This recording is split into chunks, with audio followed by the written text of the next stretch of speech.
Hello, ladies and gentlemen, and welcome back to Season 3 of Late Night League. JC Yeso McDonough here, joined by my very good friend Shane Seal Erickson, as we look to kick off all of the action for Season 3. Seal, how are we feeling? It's good to be back. I'm super excited. I'm so happy to be back. Another season of Late Night League. Last season was very exciting, and it's always exciting with the start of a new season. Can't wait to see what new teams come together, what new players kind of rise up to the occasion and could potentially be a star of Season 3 of Late Night League. Yeah, really should be a good one. We had tons of action last season, and we ended up crowning Fruitling and the E-Boys as our Season 2 champions after their dominant 3-0 victory in the finals over Asian Imports. We will see Asian Imports returning this season, maybe with a little bit of a different look. We'll have to see what other teams and players we recognize on the Rift, but regardless, it's going to be a blast. I'm super excited to see what kind of new things come to the table,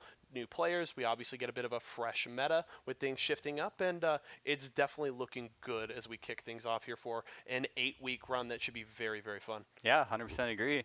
And since the end of last season, we have had 2 new releases, Mordekaiser with the rework, and now Kiana just released just over a week ago. So lots of exciting new picks. And even though Yumi released just before the finals, did not actually end up seeing her picked yet. So I'm sure we'll see her probably today. She's a very strong pick in the support role now. People kind of learned how to play her, how to pick her up. So definitely expecting to see that. Yeah, could see some very fun combinations in the bot lane, some things we've seen in the LCS. Yumi has been a priority pick for a lot of teams, definitely a champion that I love to see, and a very interesting bottom lane there. Maybe some spiciness. Yasuo Gragas could be an option, as well as some other picks. Silas Jungle, something a little new, as he was kind of nerfed out of his kind of prominence in solo lanes, but has still found a place on the Rift right now. We saw Wiggly pilot it very well for CLG over the weekend. We'll have to see if any of the junglers in our competition want to bring it out. Do want to remind you guys about some of the details of our Late Night League broadcast and the entire tournament we are running. Remember, we do have 2 separate brackets in the Central and Western regions. Those teams will be competing for points and money. You can see there on the left side of your screen the different formats for the brackets, just based on the teams that we garner that week. 2 to 4 teams at double elimination bracket with best of 3s in the winners bracket and best of 1s in the losers. 5 to 8 switches up a little bit. No more best of 3s, just the best of 1s, and a Swiss format if we get 9 or more. So definitely a lot of action, and we would encourage anybody, if you are local to any of our locations here in Santa Ana, Oakland, Roseville, Spokane, or in our central region stores, Colorado Springs, Fort Worth, and Tulsa. We encourage you to come in, participate, bring a whole team, or just come as a solo player. We will find a spot for you. And remember, teams are playing for points. First place each week will get 10, 6th to 2nd, and 3rd to 4th will garner 3. All those points go to determine who will represent their region in the finals in Week 8. And the big thing changed this season, double points for the last 2 weeks there, Week 6 and 7. Yeah, definitely. Last season, you saw, Fruitling in the Western region picking up a lot of the points early, and Asian Imports in the Central region kind of just sitting all the way on top of the standings, and no other team really had a chance to kind of catch up to them. But now, with the last 2 weeks having double points, that's going to be when teams can actually make that jump, try to fight for that spot in the finals. So I'm really excited to see, what develops over the course of this season and what the storyline kind of develops. Because last season it was definitely a story of trying to catch up to the top. So that could definitely change. Teams will definitely have the chance to continue to compete and try and grab that spot in the Season 3 finals throughout. Nobody is ever going to be out of the picture. So that does mean that not only will teams be able to continue to fight, but Fruitling and the E-Boys, or teams of that caliber, are going to have to look over their shoulder. They really are not going to be able to slack off or take a week off, because just like that, especially once you hit those later weeks, somebody can jump over you extremely quickly, and you really have to respect the other teams that are chasing you down in the standings. Yeah, definitely. And now with prizing being awarded each week as well, it's going to give a much higher incentive for the teams to try to play for that first place each week. And even though points, of course, being extremely important, going towards the finals, going towards that last week 8 big showdown between Central and West, it's going to be really exciting to see what the teams do going forward. Yeah, and after how last season ended, we're really going to be hoping to see some maybe drive, a little extra oomph from the Central region. Obviously had a very impressive representative in Asian Imports in the final, but really didn't show up as much on the final stage. And I'm sensing a little bit of the Central region going to want to come back and rip that title back from the West, show up and show that they can compete with those top teams. The West obviously was very impressive throughout, as Fruitling and the E-Boys was extremely dominant throughout the season, but I'm expecting some extra hunger from the Central to represent and show their stuff this season. Yeah, 100% agree with you. I know for a fact Central teams are going to want to get revenge for last season after seeing that 3-0 in the finals. And it wasn't just like a small 3-0. It was a very quick, clean 3-0 coming in from Freely and the E-Boys. So definitely going to expect some redemption as we head towards the finals in week 8. Definitely should be a good one. We are preparing to kick off this week number 1 of Late Night League. We have some Summoner's Rift coming to you very shortly, so we will get into that. But before we get into the games, let's break down this meta a little bit more. One thing that we saw a heavy prevalence of last season in the LCS, but maybe not quite as much at our level here in Late Night League, was the Sonateric bottom lane, and that's something that has been petering out of the meta just a little bit. Some changes there, but one of the interesting things we've also seen is some shifts in that kind of laning style, with things like the Tom Kench coming into that lane along with the Sona, as well as a couple of other things. I'm curious to see if some teams are maybe more confident to take that kind of laning phase, because it's very weak. It's very susceptible to early game power. But if you can get through that early game and get to those mid game team fights, they can be extremely potent and bring a lot of power to teams. Yeah, just the amount of healing, movement speed, and CC that they provide for teams is so just impactful as you head towards the mid and late game. And sure, the laning phase is definitely weak for Sonateric and definitely Sona Tom Kench as well. But as soon as they get out of that laning phase, they provide so much for their team. If they have another big carry, perhaps a Master Yi in the jungle as Shinzao, that's going to be huge for the team in these big team fights as the game progresses. So I really hope that we start to see that in the season Late Night League, since in Season 2 I don't believe it was even picked once as a Sona in the bot lane. So I would love to see that now, as well as some different kind of picks we've seen. We've seen Karma top come in, Iceborne Gauntlet, Klepto Rush, and it's like just so oppressive to play against, and that's just complete dominance in that lane. Yeah, it'll be interesting. Karma was slightly nerfed. One of the big changes that they made to her a couple patches ago was they matched that shield and speed boost timing, right? To where the shield originally was lasting longer than that speed boost, and then they brought that up, as well as a couple other minor changes.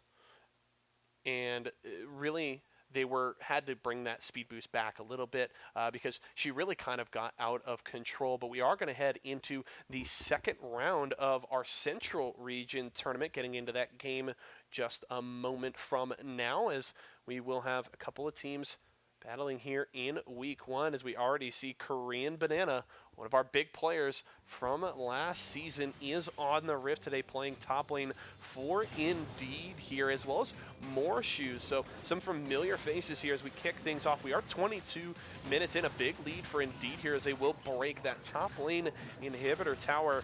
Wacky Strawberry and Polo Bear there looking to take down an inhibitor. A strong 14k gold lead for the blue side team as Blaze It Up Zach is looking for a huge defense right now. Yeah, this is definitely a pretty bad place to be in if you're Blazes Up Zach, but we're seeing Indeed. It's a combination of several teams that we saw last season. You know, Bear King and Wacky Strawberry were the jungle and top laner for Asian Imports in the central region. Morshoes staying in the mid lane, but they picked up Korean Banana as their new top laner. He's playing that Karma top, and it's looking really well for him right now. He's 3-1 in 10, staying on 150 gold bounty. That guy is extremely strong.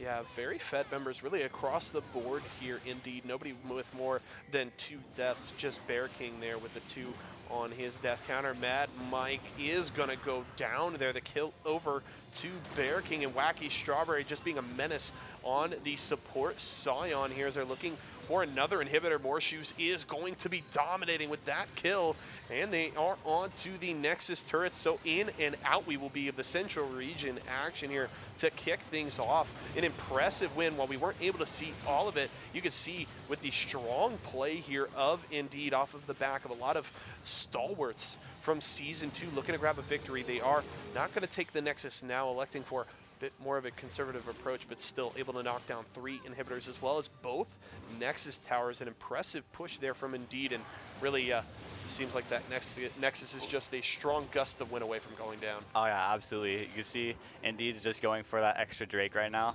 just trying to add to their stats as they go for the end of the game. But when you're down already 2 inhibitors at 24 minutes, there's not really a good chance to come back. And sure, Zillion, Hecarim, very strong duo. Kate Lux, also a very strong duo, but I don't think it's going to be able to stand up against a 14k gold lead. It's going to be very rough. Not only a 14,000 gold lead, that's double Infernal as well as a couple other elemental drakes, the Ocean and the Mountain there for Indeed, as they have dominated the objective game along with gold and kills. 0 towers have been taken up by Blaze It Up Zach. That means they have been on the back foot this entire game, as it really seems that Indeed has never let up on the pressure, and that's setting them up for a very quick victory. All right, and no, actually I misspoke earlier. I thought Korean Banana was playing that Karma top we were talking about, but you can see he has the support item, and it looks like he was playing bot lane along with Bear King. So, you know, Korean Banana, he was, you know, the premier top laner last season, I'd say, in the central region. Now swapped over to the support role and is looking, you know, pretty dominant, pairing with Bear King, who was, you know, a jungler last season. So when you're looking this good off of role swaps, that's a really good start to the season. Yeah, not too bad there for Korean Bananas. They are going to get that kill on to Super KO Ken. Guardian Angel not going to save him, or excuse me, that was the Zillion ultimate there, bringing the horse back to life, but it will not matter. Wacky Strawberry going to look to push into the base with Indeed. They're looking for a spot in the grand final here for the Central Region in week number 1. Indeed looking for a commanding performance to kick off this season. We talked about this is majority of that Asian import squad that wasn't able to get it done in the grand finals a season ago, and seems like they are responding in kind here to kick off the season. They want to show that they are here to play, and they're maybe trolling a little bit here at the end, looking for some kills, but they will finish off the Nexus for a 26-minute win, up 27-6, and kills Indeed take down Blaze It Up Zach. Yeah, we only got to see about 5 minutes of this game, but that was enough. That was already completely brutal. Indeed looking incredible in that game, and that's going to land them in the grand finals for the Central Region of week 1, and that's the semifinals. I'm really scared to be going up against them in the finals. Yeah, I mean, Asian Imports was very Fruitling-esque in the Central Region last season. We do have to mention they pretty thoroughly dominated the Central and looked very impressive coming out of it, but it just seemed that there was that disparity between them and Fruitling. But maybe some of the roster adjustments here, switching some things around, bringing in some of those other Late Night League premier players could be the thing that pushes them over the top. Definitely impressed to see the start that they have had so far, and we'll have to see if they can complete that week 1 run in the grand final, but they will be waiting for their opponent there. But a big victory, and we'll have to see. Sadly, we don't get kind of the whole game to analyze, but really we just see from the gold leads and stuff, you know, checking out the kills, how they dominated in objectives, controlling all of the Drakes, that really it seems so just concise from Indeed. They're not letting up the pressure, continuing to keep Blaze It Up Zach on the back foot and pushing it through to a quick win. Yeah, we're seeing a bit of an expansion champion pool there. Morshoes was playing the Vel'Koz and looked extremely dominant on it. Yeah, we'll wait to see the Anivia. Yeah, oh my god. If we could see the Nivea or the Zoe again, it's going to be disgusting. But, you're seeing Bear King pick up the Ash, Wacky Strawberry, back on the Scion that we saw from him last time. But yeah. Should be a good one. We will see Blaze It Up Zach against Ferocious Virgins in the losers bracket to compete to try and face off against Indeed in that grand final. So stick around if we can get that game for you here very soon. You can keep track of those brackets online as well. And as we go to break here really soon, and we're going to get to see some Western action tonight. I'm really excited to see what the teams bring out there. I just want to once more encourage you guys to come out and participate. We love doing these broadcasts, and we love getting to interact with all of the teams and players participating in Late Night League. So we encourage everybody, again, if you're local to our locations, we are in Oakland, Roseville, Santa Ana, as well as Spokane for our Western region, and then Colorado Springs, Tulsa, and Fort Worth. So come on out, and hey, if Late Night League, isn't quite your game, we've got plenty more. We've got some Blizzard action on Tuesday nights with Overwatch and Hearthstone. Wednesday Night Fights is definitely a good one. If you guys haven't come out for those are an absolute blast. Thursday night is our Smash nights as well as Fortnite Frenzy. So plenty of stuff for you guys to get excited for as we get ready to continue week number 1 here of Late Night League. Yeah, absolutely. And also to mention is that there's going to be a TFT tournament preceding the Late Night League action on Mondays. Yes. And, TFT being the new big premier game that Ryan has tried to promote is already on the League client. So pretty much everyone has been playing that in the last week if they've been involved with League. So, we finally get to see some action from this new game that has pretty much just been dominating. If you've seen the Twitch viewer counts, it's way up there, already above so many other experienced games that you would usually see in that esports scene. We're seeing it just crush viewer counts for Overwatch, Hearthstone, for Fortnite, and it's looking like an amazing game so far. I've had a blast playing it. Yeah, Teamfight Tactics is certainly the new hotness. Everybody is spamming it a ton. I know I have probably played way too many hours, way too many late nights up there. Just one more game of TFT. I can win this one. I've been spamming, everybody's kind of trying to find what is that new OP kind of meta setup. A lot of people were playing like the Nobles and Knights early on, and everybody's trying to see where things land as the patching has been very quick. But I've just been playing random stuff. I like going the double Shojin Lucian or Pike. I've been building Void Brawlers, has been really interesting. I actually like building entirely around a Kassadin because there's been a couple of times where my entire team will die. It'll be a Kassadin with Rage Blade and Bloodthirster against 4, and he's just able to slash through 4 different champions. It's so funny, but definitely a fun game mode. I am excited to see players compete in the competition. I'm excited that we've added it to our Late Night League lineup, and definitely looking forward to seeing everybody enjoy that. Yeah, I've been having a blast trying out Void Assassins, having the already armor pen from the Void, and just with the Assassin's insane 350% crit damage, you can stack 6 of them. It's just beautiful to watch. As well as I'm also inclined to play Glacial Elementalist, just having chain stuns as well as this huge Daisy coming in to tank for you. It's just awesome. But lots of fun so far in TFT. Can't wait to see some tournaments pop up for it. Yeah, it should be a blast. I know we've seen streamers like Skara setting things up for it. I saw a great video that he put on Twitter. I believe it was today, where people were talking a bunch about how Ludens is just a terrible item in TFT. And he basically spent all night, apparently last night, trying to get a heavily built up Akali with a Ludens to try and blow up somebody's backline. And he just has a great clip. If you guys go check out his Twitter, where he just has the Akali just ports to the backline, auto attacks, does 1 shuriken, and blows up 5 people like that. I could not stop laughing. It was great. I love that all the people that are experimenting and finding that kind of silly stuff, but some things that situationally are super OP, and it's really fun to watch. Things like the double, like I mentioned earlier, the double Shojin Pike, where auto attack, dash stun, auto attack, back. It's pretty funny. It's definitely great. I've also seen other streamers like Disguised Toast start to pick up Sejuani, put a Rage Blade and Shojin on her, and just get chain stuns going, and nobody on the enemy team can even move after the first stun gets out, just because you continue chaining the stuns. And it's just disgusting to watch. It's Yeah. really impressive seeing the way that some of these players are already finding ways to just completely just demolish other opponents and just take over games with like really kind of like 200 IQ comps that you could say. Yeah, finding the synergies with items and your classes and origins has been really interesting and certainly very fun to play with. So definitely, if you guys get creative with that, come out and do with us. Come and compete. Maybe win some cash. You never know. It's a good time. Uh, we are preparing, I believe, to go to our losers bracket game in the Central. We'll let you know as soon as we hear about that. But anything else in the meta as we shift kind of back towards Summoner's Rift that you'd like to touch on Seal as we prepare for more games? Yeah, we've seen a bit more of a presence on tankier junglers now. It's not no longer that big carry role that we saw before. In the finals of last season, Chad Jungle popping off with Kha'Zix and Rengar. That's not really where the meta's centered on right now. A lot of the time it's Sejuani, Gragas, tank Jarvan, kind of there to just initiate for the team and play a more supportive role as a star right now. Ever since those changes came in with the Scuttle Crab moving back the spawn timer, it hasn't been about hard carrying the game with the jungle role. It's been about being that secondary.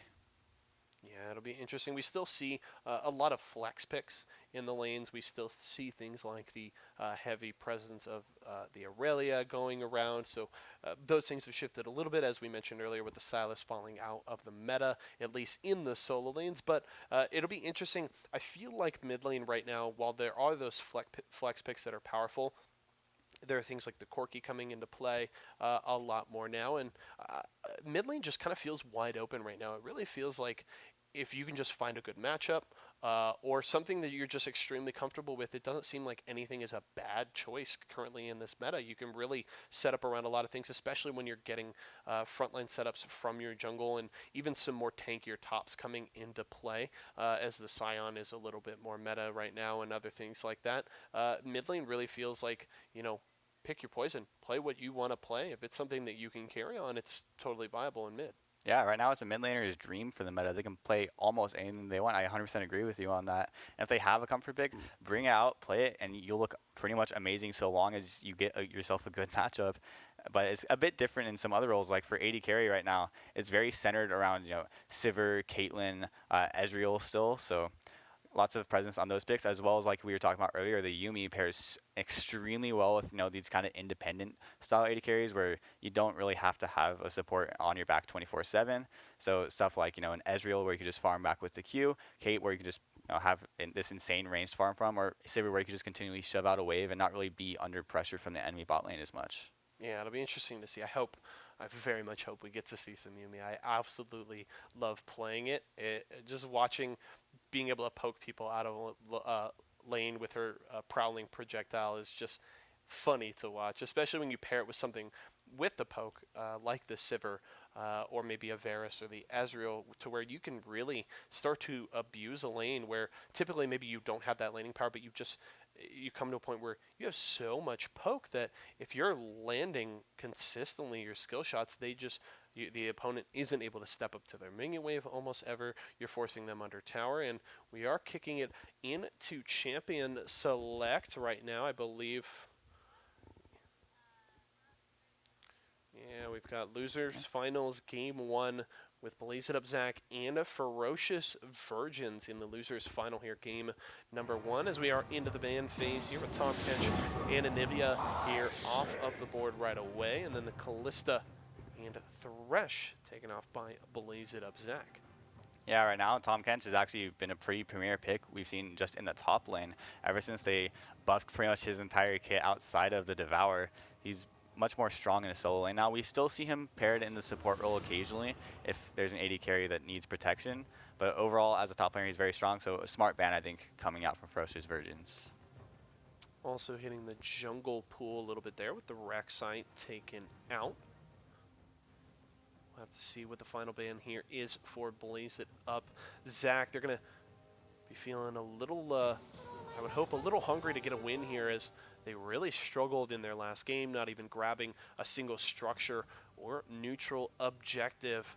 a rough game playing against a strong team like Indeed, but they'll be looking to take a bit of that out on Ferocious Virgins. Here's the first pick is going to be the Nautilus here. Interesting, something we've seen a lot of presence on over the last couple of months, mainly in the support role, though it has shown up a bit in the solo lane, so we'll have to see where that pick goes. But an interesting priority here to start off with is the Morgana is available and is immediately picked it up here by Blaze It Up Zach. Yeah, I actually love the Morgana as soon as the Nautilus is picked, because you can deny almost any engage from him, but the danger there is if it's a bot lane Nautilus, you can only shield one person with a Morgana, so unless you have, a Sivir as your AD carry, you're going to be having one person in danger no matter what Nautilus decides to do. We'll have to see what they decide to pair with the Morgana there, but they are going to grab the Amumu here.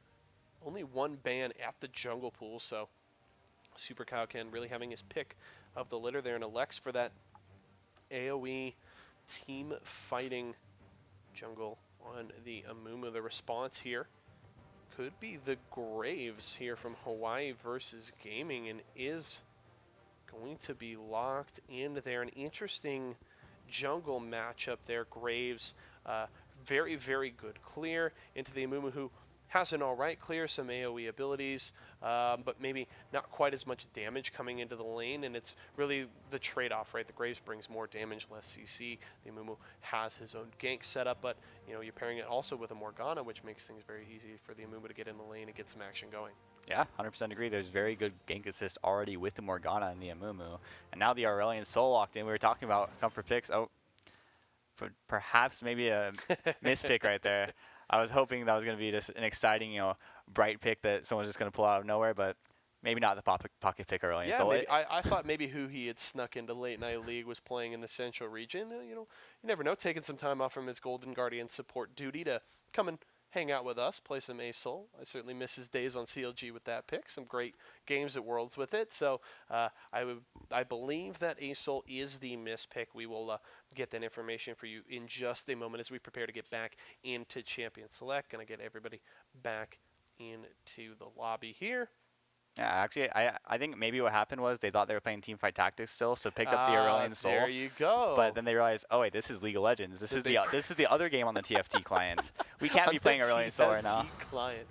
This guy, I love it. All right, back into Champion Select, folks. Thanks for bearing with us there as we get things going once more. So we will see the same bans again as well as picks. So Kench off the board. Looking for an Nivea and Rek'Sai as well from Ferocious Virgins. And it will be the Kaisa, Thresh, Lux from Blaze It Up Zach. Yeah. I think it's very interesting actually banning out the Kalista, Thresh, and Lux, banning out a lot of those bot lane picks for the side of Ferocious Virgins, Beastlance and Spiky, returning players from last season in Late Night League. They were looking very good on their comfort pick, so I really like having these bans out already against them. Yeah, really trying to keep them off of some of those champions that were big picks for them last season. Right through Champions Select there. They're just going to take the Graves first, I guess. So will be Morgana Amumu here. And then we'll expect Nautilus and another pick for the side of Ferocious Virgins, as there's the Amumu. The Ashe is locked in, so I would expect the Nautilus here for an Ashe Nautilus bottom lane. That's an interesting setup there. A lot of crowd control from that 2v2. And obviously, you talk about the Morgana shield. You can only shield one player. Nautilus brings a solid amount of magic damage in his kit. So the interesting thing here is that the Nautilus doesn't have too difficult a time, if you aren't putting multiple points into the black shield from Morgana, of breaking that shield. And then you add on to the fact that the Ashe brings a lot of CC, slows on all of her auto attacks, as well as the Enchanted Crystal Arrow. So it's not going to be easy for the Blaze It Up Zach bottom lane to avoid crowd control from this 2v2 duo. Now they do take the Caitlyn, a very abusive 2v2 there, where you get the Morgana Dark Binding and then add under that the traps from the Caitlyn. Very good setup for a lot of burst damage from that dual lane. So while the Ashe Nautilus can be oppressive, Morgana Caitlyn, something with a lot of range and a bit of safety that can maybe keep them out of trouble. Yeah, it's dangerous if Morgana can land a bind in this lane because it's almost certainly going to be death. I mean, Nautilus, he's a pretty tanky boy, but going against that much CC and that much damage coming in from Caitlyn, it's going to be pretty terrifying. And I'm guessing that Mad Mike Dog is probably, Mad Mike Dog is top lane. I'm guessing that the support for the side of Blazes of Dak is going to be taking Ignite in this one, and that's going to be a lot of damage. But Ferocious Virgin's bot lane is already also very strong. We've talked about it. Ashe, not the best early game pick, but good poke with the volley in lane. And Nautilus, incredible engage, incredible CC. And if Graves can look to target that lane, follow up with the Nautilus CC, that's going to be so much damage early. Yeah, the Graves is going to love the gank setup from that bot lane 2v2. As he does not bring any CC to the table there, so it's going to help that he has the Ashe Nautilus to work with. Second ban phase is done. Heavy focus on the solo lanes here as both teams took their bottom lanes and junglers. Shen and Yorick, Aurelia, as well as a Nico all off of the board there. And the Alawi is the selection here for Mad Mike Dog up in the top lane. Yeah, Alawi receiving some nice buffs recently, so that's going to be pretty exciting. If Mad Mike Dog is comfortable on this champion, he could do a lot in that pick, draw some members to the lane, and even if people do try to gank him, Alawi is extremely strong to gank. She can pop that ult, get these tentacles spawning out everywhere, and just slam them down.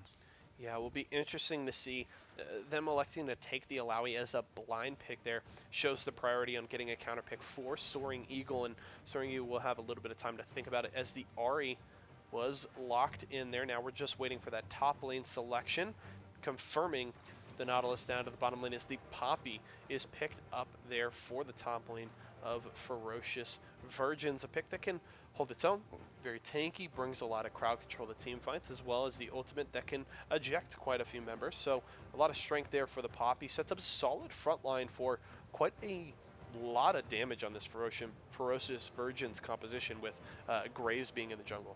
Now we're talking about damage. We're seeing Blazes of Zax about to lock in.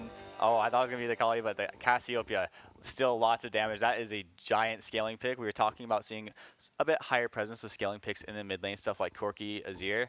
Well, Cassio fits right in that book. She's a huge damage source as the game goes on, and not having to buy boots means that you can hit 6 full items with that champion. And if you can get to that point, there's no champion in a single game that can reach your level of DPS. Yeah, that'll be interesting to watch. Also, quite a bit of Baron threat from the team of Blaze It Up Zach here, especially if you can get some Mountain Drakes. Obviously, Caitlyn and Morgana can do a great job of defending the Baron pit with traps and their crowd control, but also you just get a lot of great consistent damage from the Caitlyn and the Cassiopeia to burn that thing down. Cassiopeia is a phenomenal setup there to take some Barons. We'll have to see how that works out. We're going to hit our spectator delay here, but we got a view right behind us, as you'll see right now. Our good friends from Colorado Springs getting ready for this match, kicking things off in this losers bracket final. Looking to move on and play against Indeed. So enjoy that peek into the store. And remember that you guys can go in and be on camera yourself. Come and participate. Have a monster and get hyped for these games. Looking at these team compositions then, a little more breakdown here. You talked about the Ashe not having as much damage here in the early game, but you hit level 6 and there's a lot more setup here because you get the ultimate from Nautilus along with the Enchanted Crystal Arrow, and that Black Shield's not going to protect you too much if you're getting all of the CC and magic damage to break it from Nautilus's kit, as well as just they have so much CC to throw at you. So, if the Nautilus is doing right, maybe he's baiting out the Black Shield with the Dredge line, and then you've got so much follow-up CC that it's really going to be scary for this Caitlyn Morgana once level 6 hits for the Ferocious Virgins bottom lane. Yeah, the target selection coming in from Ferocious Virgin's bottom lane is going to be extremely important. Like you said, baiting out the Black Shield with the Nautilus and following up with a good Enchanted Crystal Arrow onto another member is going to be exactly what they're going to try to do. And I actually really love the Ahri pick as well. It's going to be incredible at roaming.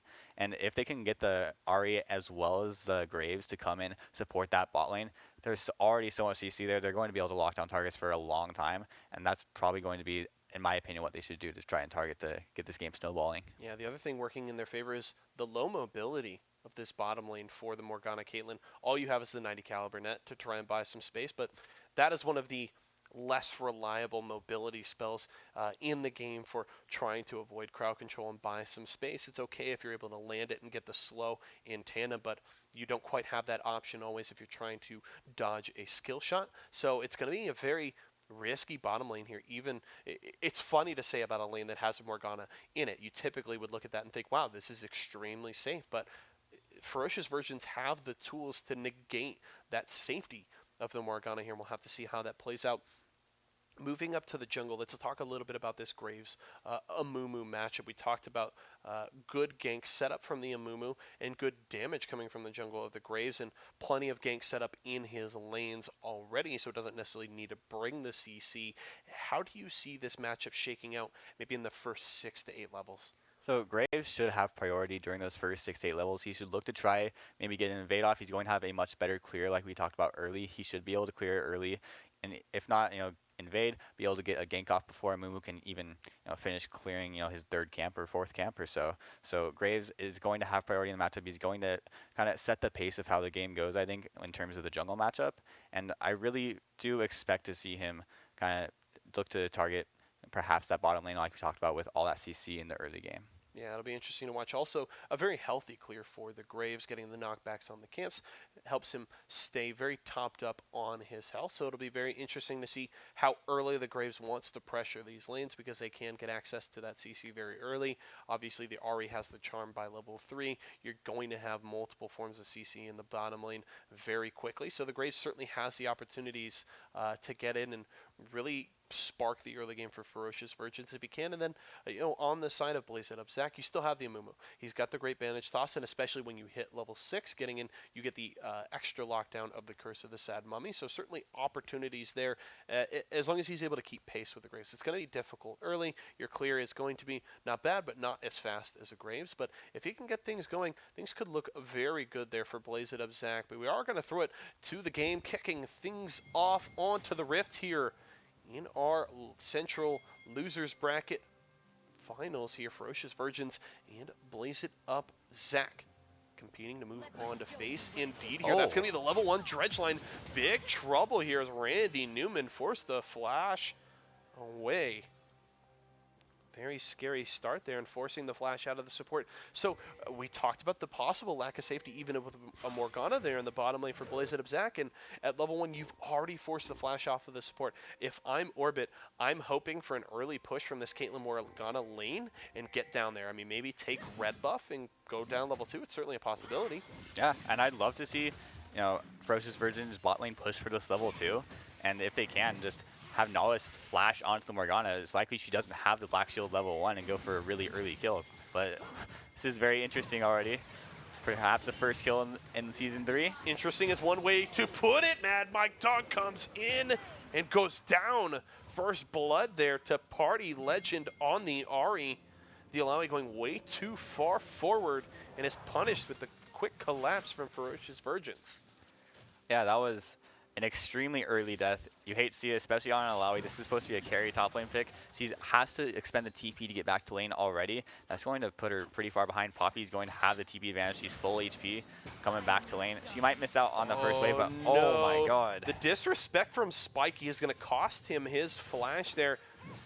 He takes the risky route instead of going back through Tribrush into lane and gets locked down by that CC combo of the Caitlyn Morgana. So we saw the potency of both of these bot lanes at level 1, and that means that Spiky was forced to burn his flash, as well as lost his pots there, at least one of them, to try and heal up here. Based on his health, I think he hit both of his pots to start off with, just to try and get that. Yep, both of his pots are gone. So we will have the sustain from his support item, but not a ton there, and having to spend some vital resources to retain some presence in this lane. So an interesting first couple of levels here. Early gold lead to Ferocious Virgins, courtesy of that first blood on Party Legend, and things start to slow down just a little bit.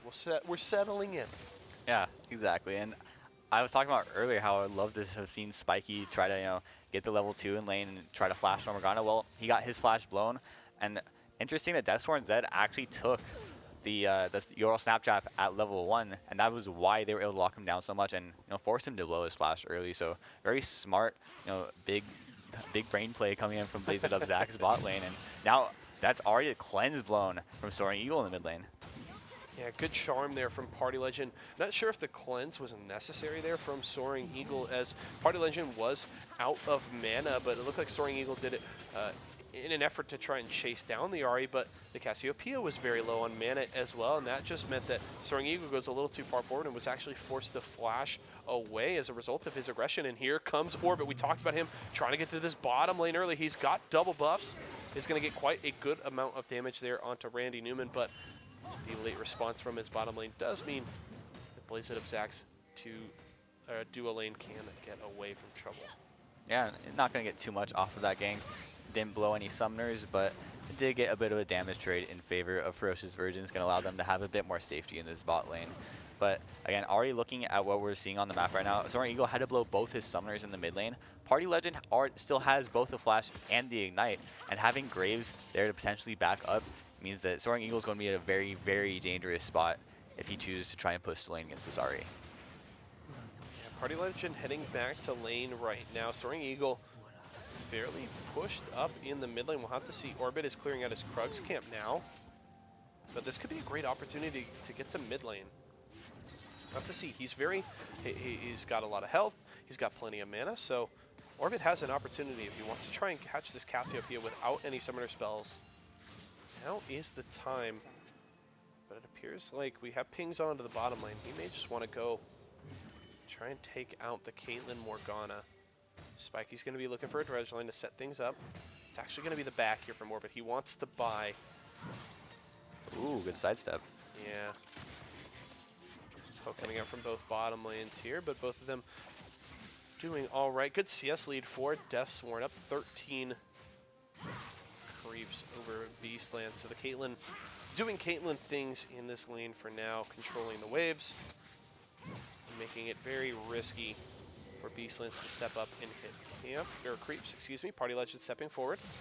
Plasma's down from Soaring Eagle as the charm is going to land onto him. A good dredge line there. He is going to catch Deathsworn before the black shield comes out, so that will be some damage onto the Caitlyn. Up to top lane, here comes Super KO. They're going to get some damage onto the soul there of Hawaii versus Gaming. He will be able to back away, but does lose some health in the top lane, and things will settle down once more. Yeah, and we were talking earlier in that delay about seeing Graves potentially try to take the edge in this jungle matchup, but so far hasn't been able to really get too much. Oh, there's the flash. Oh, the aggression. The Q does land the first half.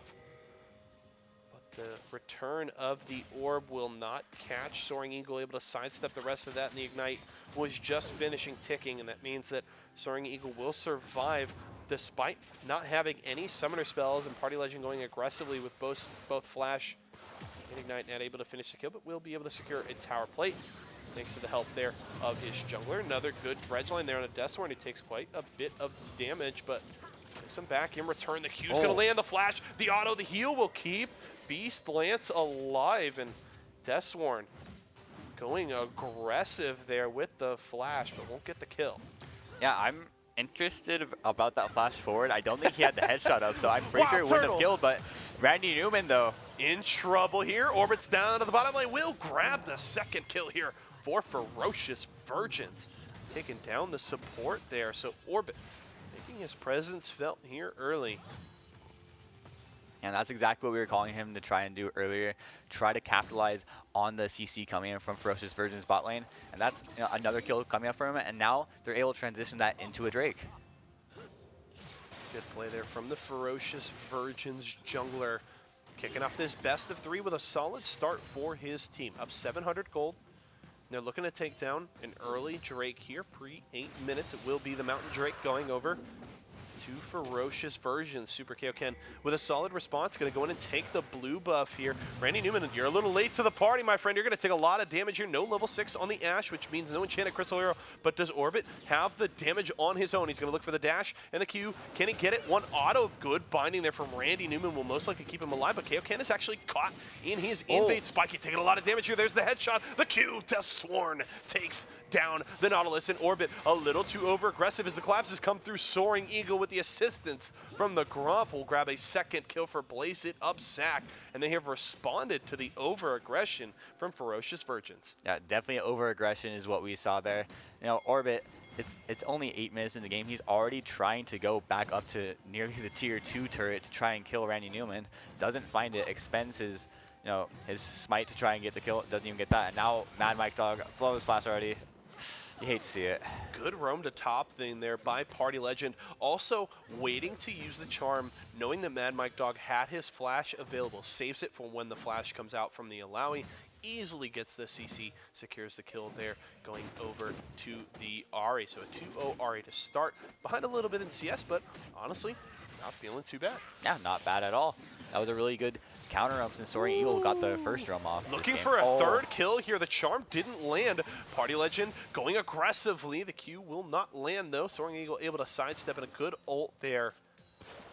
Keeps Soaring Eagle alive, but you can tell Party Legend is feeling very, very confident on this Ahri right now. Oh yeah, definitely. Whenever you see an Ahri use that ultimate forward like that, it's always a good sign that they're very comfortable on the champ.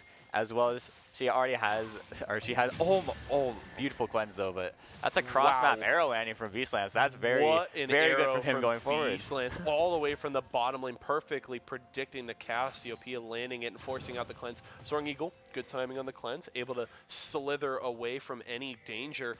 Randy Newman, not aggressive there. The bottom lane of Ferocious Virgins almost had a free kill.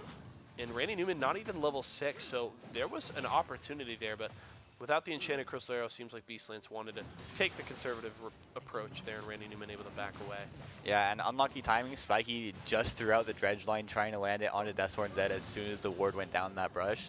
So weren't able to capitalize on that, you know, misposition coming from Randy Newman, but overall, just a short little trade. Nothing really happens either way.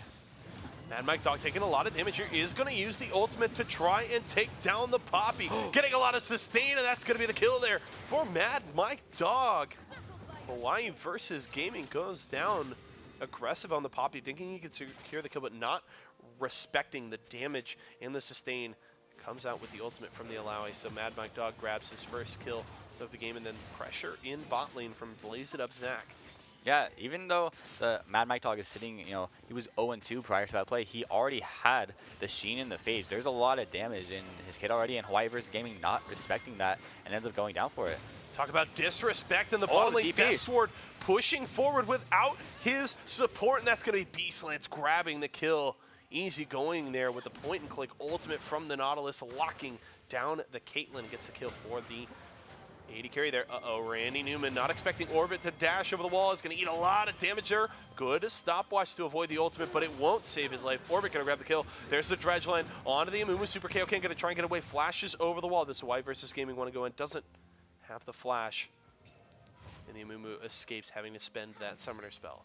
That was a lot in a row going in favor of Ferocious Virgins. They managed to find the catch onto Randy Newman and then found another one onto Super Kaioken, burning his flash. So lots of summoners, lots of deaths going in favor of Ferocious Virgins here. That's getting them even more priority over this bot lane, and so kind of trying to even this matchup a bit, since earlier Blaze It Up Zach was having a 13 CS lead at like 3 minutes or something. So beautiful from Party Legend, getting the charm and finishing the kill there onto Soaring Eagle, the solo kill for the Aryan. Gotta say, Ferocious Virgins really living up to the first part of their name, have been very ferocious, aggressive, continuing to take the action to Blaze It Up Zach. They've got punished once for it so far. It's going to happen every once in a while, but seems like no lack of confidence for Ferocious Virgins here as they continue to try and press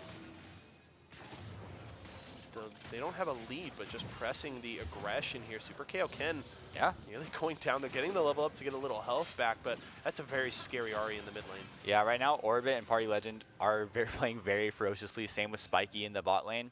And with Beastland starting to scale up on the Ashe bit, he's almost completed the Blade of the Rune King. Once he gets that, that's going to be very, very good for Ferocious Virgins. They're going to be able to find even more plays. Beautiful stun there. They aren't even going to let the Illaoi get the ultimate off as Orbit's going to grab the kill. And now Deathsworn Zed taking a lot of damage here. Spiky's very low. Can't really help out Beastlands, but Beastlands doing a good job. But the ultimate from the Caitlyn will get the kill. Do they get the Binding Flash away from Beastlands? Will save his life as Blaze It Up Zach able to get a kill in the bottom lane. Yeah, so we're talking about Ferocious Virgins getting a couple good plays in a row for them. But now Blaze It Up Zach finds that return play. Caitlyn gets another kill, and now that will likely turn into turret plates. No, but actually, if they do try to get turret plates out of it, Party Legend is near the bot lane right now. He does not yet have the ultimate, but it's just about to come off cooldown. It did turn into at least a Mountain Drake to even things up in the Drake department there. So Blaze It Up Zach is able to grab one, but they lose some significant damage on the top lane. A lot of turret plates going over to Ferocious Virgins and an entire tower. That will be first turret going to Ferocious Virgins. Yeah, and first turret before the turret plating drops. That's so much gold in their pockets. And Graves was there for the vast majority of it, so getting gold on to carry like this is amazing. He wants some blood here. He's going to get the solo kill in the 1v2 on the jungler there. Super KO Ken not having flashes, not able to get away, and Hawaii versus Gaming shows up for the flash, or not even the flash, just the charge into the wall to get the stun and finish the kill onto Soaring Eagle. That's two more in the pocket of Ferocious Virgins as they're looking for their second tower. Yeah, Soaring Eagle almost certainly not expecting Hawaii versus Gaming to come down after that. I would have just expected the Poppy to back after getting on top lane turret, but no, he comes down, supports Spiky and Party Legend in that kill, and managed to pick up a bit more damage and get themselves another turret, and now turn their attention towards the Rift Herald. Mad Mike Dog seems he wants to try and contest this as best he can. We'll get some damage onto Spiky there with the Test of Spirit. Looks like Spiky will return to the arms of his mid laner to try and stay safe here. And Beastlands had to back away, got some good chip damage onto the tower in bottom lane, looking to complete a clean sweep of the tier 1s. Possibly collapse coming to the bottom lane. Super KO Ken has to be careful. He's going to get caught by the dredge line. The binding is way too late. Curse of the Sad Mummy will buy some time, but another good arrow, and the kill will go to Orbit. Now looking for more Ferocious Virgins, maybe looking to chase here. There's a TP. Deathsworn Zed will go to the tower, but a good binding. Randy Newman going to help secure the kill there for Deathsworn Zed as Spiky goes down, and the ill-advised teleport from Mad Mike Dog will cost him his life as Ferocious Virgins collapse onto the top laner there. Yeah, that was a interesting teleport right into 3 members of Ferocious Virgins, and sure, it means that they have to abandon Spiky, and Spiky ends up going down, but you'll take a support for top lane trade any day. Yeah, especially being able to take down a top laner with all the damage that Bad Mike Dog brings to the table and has a Trinity Force already. You got to feel very good about that. Randy Newman forced the flash away here from Orbit, and Hawaii versus Gaming. Your Black Shield may keep you safe from CC, but not from all of the damage coming out of this Graves right now. Good dash away to avoid the binding there. Deathsworn's going to try and get some damage out. A couple of headshots going to take it on the Q. Disrespect from the Graves will mean the kill for Deathsworn Zed. Now Hawaii versus Gaming has to run. No Curse of the Sad Mummy, but the binding is going to land. The Q will miss from Deathsworn Zed, but it doesn't matter. The headshot finishes it off. Now Beastlands in trouble. Flash over the wall. The triple kill for the Caitlyn, and here comes Blaze It Up Zach. Yeah, Deathsworn Zed looking really good this game, trying to be that primary carry for the team, and capitalizes upon several mistakes in a row coming from Ferocious Virgins. Now, Beastlands wasn't able to push that wave in, so they didn't have the option of a turret dive just yet, and Orbit and Hawaii went a bit too aggressive, a bit too early, and that ended up with them going down, and Super Kaioken finding a great timing on that, getting the bandage toss in there, and picking up 3 kills onto the Caitlyn. That's terrifying. It's snowballing her right past that kind of mid-game power trough, and getting her towards that late game, just disgusting Caitlyn damage. This is a very scary. Caitlyn is going to get gold in the bottom lane for taking down that tower. Tower count now even up 2-2. between these teams, and that Caitlyn now 6-1-1 has the Infinity Edge as well as the Berserker Greaves, so it's going to be a very scary 80 carry there. Another great arrow there is going to land on a Mad Mike Dog, but no follow-up yet. Good juke away from Soaring Eagle's ultimate, and Orbit's going to take the kill onto the Alawi as Mad Mike Dog continues to struggle in this game. Man, that was another time where Mad Mike Dog tried to flash and survive, but ends up going down again after expending the flash. And now the tension from Ferocious Virgins is back onto that Rift Herald, but Super Kaioken is alive. He's not in the area, but he's slightly in the area, but very low HP. I don't think he's going to be able to try and contest this. Ferocious Virgins finally able to grab the Rift Herald they were trying to set up for a few minutes ago. So 2 out of 3 of the early neutral objectives in the pocket of Ferocious Virgins. So it looks like they're trying to make it 75% as the Drake will be up here in just a moment, and they're heading down that way. Beastland's able to avoid some damage there from the Caitlyn, keep himself alive. Yeah, and you saw what Deathsworn Zed was trying to do there. If he landed that built over Peacemaker, he was going to opt straight into the ace for the hole and go for the kill on the Beastlands. You know, he's kind of living up to his name right now. He's Deathsworn Zed. That's an assassin right there. He's playing like an assassin, going super aggressive, but you can't do that against a Nautilus. The 4-man roam to the bottom lane, nearly able to trade a kill back. So impressive effort from Deathsworn Zed, but that's still going to be another kill for Party Legend, as well as the shutdown gold on the Ahri. There will be a trade back, though, as that mid lane tier 1. Crazy. We get the 2 towers start for Ferocious Virgins, and it seemed like they were very close to getting the clean sweep in tier 1s. And just like that, a couple of fights in, blaze it up Zach's way, and they get all the tier 1s before Ferocious Virgins. It's immediately matched up now, so it's 3-3, but still quite a charge back from blaze it up Zach. Yeah, we've been seeing a lot of back and forth in the last few minutes in this game. Before or prior to that play, when we were talking about Ferocious Virgins taking that 2-turret lead, they had a decent-sized goal lead for themselves. Blaze Up Zach had picked it back up, but now it's back slightly in favor of Ferocious Virgins again. And right now, no neutral objectives up. Baron spawning in a minute, but without too much Baron threat just yet. Each team does have 1 Mountain Drake, but the damage just isn't quite there. I could say maybe Blaze Up Zach could do it with the Cassiopeia, but I would still like to see a few more items on the primary carries if they want to turn their eyes towards this Baron. Very happy to say there is nothing new under the sun here in Late Night League as we return for Season 3. Aggression on aggression on aggression. Nothing has changed from last season, and I am all about that. As Blaze It Up Zach and Ferocious Virgins have been exchanging haymakers throughout this game, and Hawaii versus Gaming wants another kill here. Spiky is up to the top lane to try and lock this down. Party Legend gonna miss the charm here. In fact, is it gonna matter? No, it will not. That's gonna be the kill onto Mad Mike Dog as the top lane collapse will mean another death for the struggling Alawi. Yeah, so Mad Mike Dog getting caught out there again. Perhaps maybe thought his turret was up, but no. Deathsworn said you can't net away from the ultimate of the Nautilus, and Orbit's going to grab the kill there.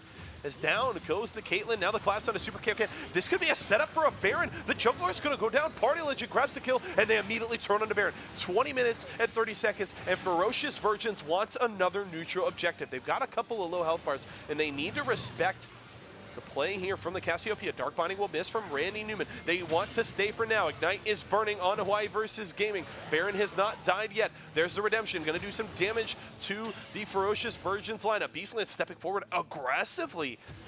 Not too worried about Soaring Eagle. Flash away from Randy Newman. Is he going to go down? Beastland's tempered aggression here. Oh, lands another volley.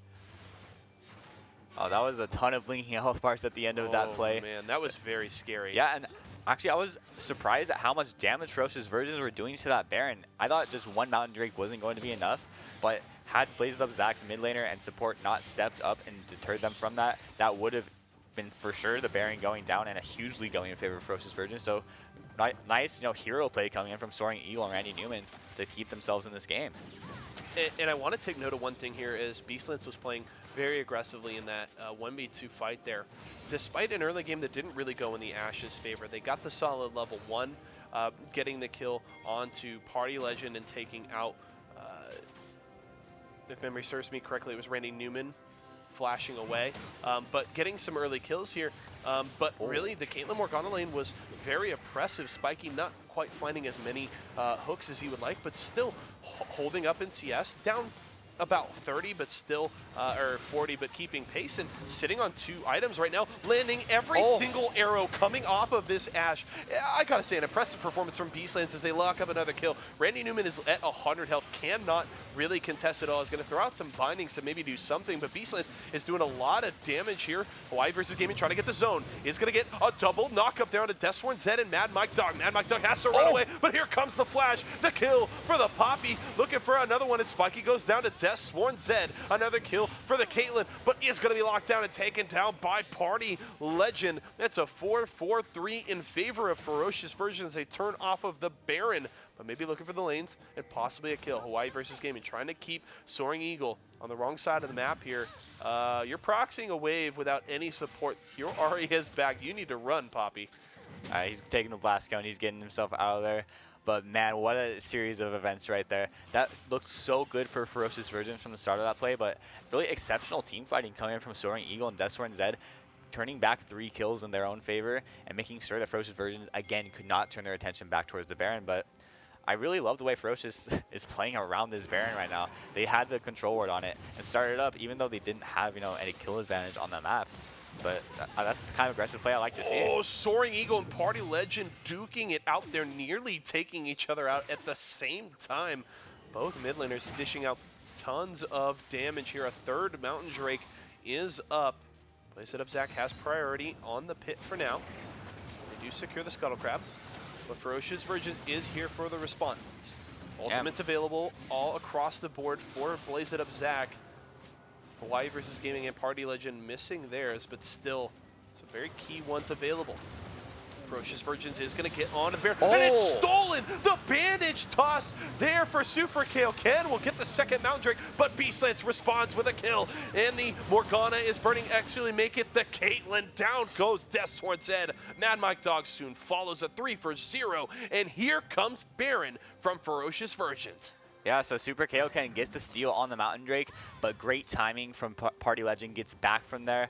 Orbit and Spiky follow up on the engage, get all their damage in, and pick up 3 kills and turn their eyes towards the Baron. That's a beautiful play for them. And honestly, taking the best out of a bad situation. After they lost the Mountain Drake, they didn't, turn away. They didn't try to fall back and just say, okay, we'll take another fight. They turned, won the fight, and now got themselves a Baron out of it. Consistent DPS there from Ferocious Virgins, absolutely shredding the Baron there. Obviously, that single Mountain Drake helping them out, but they make a decisive play on the Drake. Sadly, they aren't able to grab it, but I'd say the consolation prize, not too shabby. 3 kills in a Baron. Ferocious Virgins is feeling pretty good, up 4,000 gold, and set up to blow this game wide open. Yeah, 100% agree. And I want to agree with you. Not 99%? Yeah. No, not 99, okay. 100%. Okay, I just want to make sure. Of course. But yeah, I agree with you on Beastlands as well. He wasn't playing, poorly in lane. He was down in CS, but managed to stay alive against, the enormous threat of Kate Morgan bot lane. So stayed alive, down slightly in CS, but now he's 2-2-10, landing so many enchanted crystal arrows and just looking very solid on this Ashe pick. I mean, I don't know if he's missed one yet. I don't think he has. Fired. He has? I don't think so. I don't think he has, and he's been firing multiple. I know you can have great accuracy on it if you're firing them, maybe from Baron Pit to red buff, right? Not a ton of space there, but he's fired multiple of these arrows from a lane away, from multiple towers away. I mean, this has been very impressive sharpshooting from Beastlands. Showing up big time on the Ashe, has been a big proponent of the team. Relegated to maybe a bit more of an ult bot this game, even though he's not going for that build. He's going for a little bit of that AoE team fighting build on the Ashe, and is doing solid damage, but really it's been the enchanted crystal arrows that have shown up so well, setting his team up for kills. And really, Blaze It Up Zach, you can't go anywhere without fear of getting caught out, because this pick setup from Ferocious Virgins is extremely potent. Yeah, and Ferocious Virgins, we're talking about a team that has a lot of, high-level execution to pull off. You have to be able to land all these skill shots, but Party Legend, Beastlands, and Spiky have landed their skill shots. They've gotten so much CC off just because of their accuracy, and that's allowed them to get so much out of here. The caster curse. We yeah, say it, we and he cursed misses him. one. Less than a minute later. Please forgive me, Beastlands, but it doesn't matter there. Orbit still able to take down Deathsworn Zed. The burst near the tower knocks out the Caitlyn. Now Ferocious Virgins looking for the tower. Oh, a lot of damage coming out. Mad Mike Dog has to back away. Super Kaioken is taken down. The kill to Party Legend on this Ahri. The tier 2 tower falls, and now they're looking to bust this base wide open. The inhibitor tower burning down is going to fall, and the inhibitor soon to follow. They've also got a big wave in bottom lane, empowered by the Baron buff of Hawaii versus Gaming. That means they can easily rotate back down to bottom lane and look for another tower. Yeah, really smart out of the Poppy to try and get another wave pushing so they can capitalize even more off this Baron buff. And now they're looking to take 2 inhibitors off of this one play. Tower will fall. Looks like they aren't going to go for the inhibitor. Beastlance got caught by a good binding there of Randy Newman and actually grabbed tower aggro, I think thanks to a volley that did some damage there to Randy Newman. So they don't have a lot of health on the Ashe. Instead, decided to take the safe play. They got the tower. They'll back away and come for the inhibitor later. Yeah, now up 7k gold though. Ferocious Virgins turning this Baron into a huge power play from them. So looking very good for them going forward, but is this a pause or a freeze? Yeah, bear with us it's a pause, little yes. bit. Yeah, we got a pause here. Not showing up on the screen, but we do have one for you here at 28 minutes. So bear with us as we wait through this one. But, oh, there we go. Just a short pause. Not too bad. Spiky going to take the Scuttle Crab here. The next Elemental Drake coming up here in just a moment. 46 seconds until that one is available. Looks like Ferocious wants to set up to continue to dominate the neutral objective game. Yeah, and they are doing it very beautifully. So got themselves the Baron, and now after the Baron expires on them, turning their attention back towards the spawning Drake. And if the game does go long enough, they could see themselves potentially looking at an Elder Drake, a 3-stack Elder Drake with an Infernal and a Mountain and a Cloud. That's going to be a lot of stats going in their pocket, and that's going to be what they want to play for. But again, they could just end the game before then should they find another really solid engage off of an Enchanted Crystal Arrow or a Dredge line. Something we talked about a little bit last season is you always love to get those Drakes stacking up, get those multiple Mountains, Infernals, etc. But something that was changed a while back, remember that getting single stacks of a bunch of different Drakes can be very potent, as those first stacks are extremely valuable. Orbit goes in and bursts down Randy Newman. The ult from the Ashe will go wide once more. Soaring Eagle going in aggressively, but that's a double kill as the Caitlyn is dead. Make it a triple as down goes Super Kaioken to Orbit, and that is 4 dead on the side of Blaze It Up Zach. Compared to just 1 for Ferocious Virgins, they're going to take that inhibitor that they left just a little while ago, and they're looking to take the Nexus here and grab a lead in this best of 3. An impressive win from Ferocious Virgins. Sub 30 minutes, Mad Mike Dog will try and will fail to defend the Nexus here as Blaze It Up Zach will fall in game number 1 of the Losers Finals. Yeah, Ferocious Virgins taking it to Blaze It Up Zach in game 1. Not afraid to play aggressive, and they lived up to the name. Very, very ferocious, and you love to see it from them. When I saw the aggressive Graves pick, I wasn't sure how it was going to fare off. We talked about how we wanted to see him look to make moves in the early game, and it was a bit slow to start, but he started making moves, started playing around the Ahri, playing around the heavy CC in the bot lane. Yeah. And it just ended up snowballing the game so hard already from that point. And it really started to ramp up, and despite, we talked about it at one point where that invade, that kind of first invade towards the blue buff and Gromp area, kind of coming back to bite Ferocious Virgins. Orbit goes a little too aggressive, gets killed near the tower, and some teams may look at that and go, okay, we really need it. We got to pull it back. We got to relax, bide our time. And Orbit went, no, like we know we have the lead. We know we have the champions and the ability to continue to try and push this. We're going to keep going for it. We're going to keep going for plays. We're going to make things happen. And it came back to bite them a couple more times, but more often than not, these aggressive plays paid off for Ferocious Virgins, helped them build a significant lead, turns into a great play at the Mountain Drake, which gets stolen away, but they get the 3 kills, turn it into a Baron, and really that's what snowballs it finally to a victory there for Ferocious Virgins. Yeah, exactly. I think the team play was just there for Ferocious Virgins. You saw, the top laner, I think that was the biggest difference this game, was that Hawaii versus Gaming played so well with the team. He was able to find engages frontline for his team super well. Well, Mad Mike Dog kind of seemed like he was playing just more on his own, wasn't following up with the team. And even though you saw the Cassiopeia and the Caitlyn as very high damage threats. They didn't have the front line to tank for them, so they weren't able to survive in these big fights, and that's what ultimately led to the Baron as well as inhibitors and ultimately the game going in favor. All right. Well, we are going to head to a short break before we continue this series. Thanks for sticking it with us, folks. Hope you're enjoying the show so far, but we've got plenty more coming to you very soon. We'll be back in just a few.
Hello, ladies and gentlemen. Yeso and Seal here, back for more late night league action here in week number 1 of season 3. Got to kick things off with some very interesting action in the central region, seeing Blaze It Up Zach with a rough couple of games in a row, losing a very decisive game to Indeed, and now dropping into the losers finals, and getting to see Ferocious Virgins come out with a commanding victory to start this best of 3, and now pushing Blaze It Up Zach to the brink. Need to see a response from this team right now as we head into Champion Select. Yeah, definitely needed to see a response. We saw last game, Blaze It Up Zach really target those bot lane with the bans. I'd like to see them switched up, maybe perhaps target ban Orbit or Party Legend, because they just popped off with the Graves in the Ari game. Looked super comfortable on those picks. So I'd say ban some of those comfort picks away, and it might give them a better odd in this game. We'll have to see. They aren't changing it up so far. Repeating the bans from game number 1 with the Callista and Thresh off of the board. If they want to repeat things completely, we would expect a Lux here to finish off, and Ferocious Virgins doesn't see any reason to change things at this point as they take the TK and Rek'Sai off of the board. Yeah, Ferocious Virgin is going to be very happy if they can get the same draft as they did last game, but there's the Ari ban. Okay. I like that a lot. I know perhaps we might see the Lux picked up for Spiky now that it's not banned away from him. But I remember from Season 2 of Late Night League, Spiky was a big Nami player, so I wouldn't be surprised to see him go back towards that as well. Definitely a possibility there, or could just go for the repeat on the Nautilus. Didn't feel bad about playing it into the Morgana last time around. Certainly could work out, but it's actually going to be taken away here. So Blaze It Up Zach taking some of that engage options away from Ferocious Virgin, so we will have to see Spiky on a new pick here. And Orbit has his Graves available once more. Not sure if he wants to pick it this early in the draft, but certainly available. They are going to just grab the Poppy once more here. Hawaii versus Gaming was very good on that pick throughout. Seemed to struggle at times in the laning phase, but wasn't giving away solo kills outside of that one over-aggressive fight into Mad Mike Dog's Alawi, but kept control of the lane for the most part, and then was extremely effective in the mid and late game there for his team, setting up fights and securing kills. Yeah, I think he looked very comfortable on the Poppy pick. Was an incredible front line for Ferocious Virgins. Allowed Orbit, Party Legend, and Beastlands to just be able to free hit, get off all the damage they needed while having relative protection from the Poppy. But now the Janna as pick against the Nautilus, that's a new one. Yeah, Janna, in kind of that same pool of the Enchanter supports that fits in with picks like the Nami. So Spiky going to take that one this time for the safety in lane and fights, as well as the empowerment. Obviously, you get the shielding in the AD from the Janna.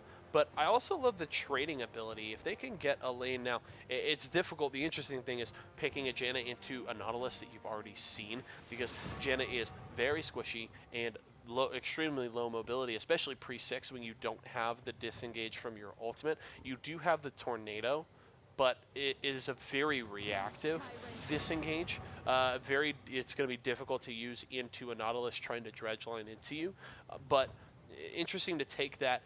The trading ability is great from the Janna. If you can avoid the crowd control, you max her W first, the Zephyr, and you typically take your second tree in domination. So you have a good trading power on this Janna. So if Spiky is able to avoid the dredge lines from Mad Mike Dog and some of the traps coming out from Deathsworn Zed's Caitlyn that was very potent last game, there is a possibility for this Ashe and Janna lane to be very impressive.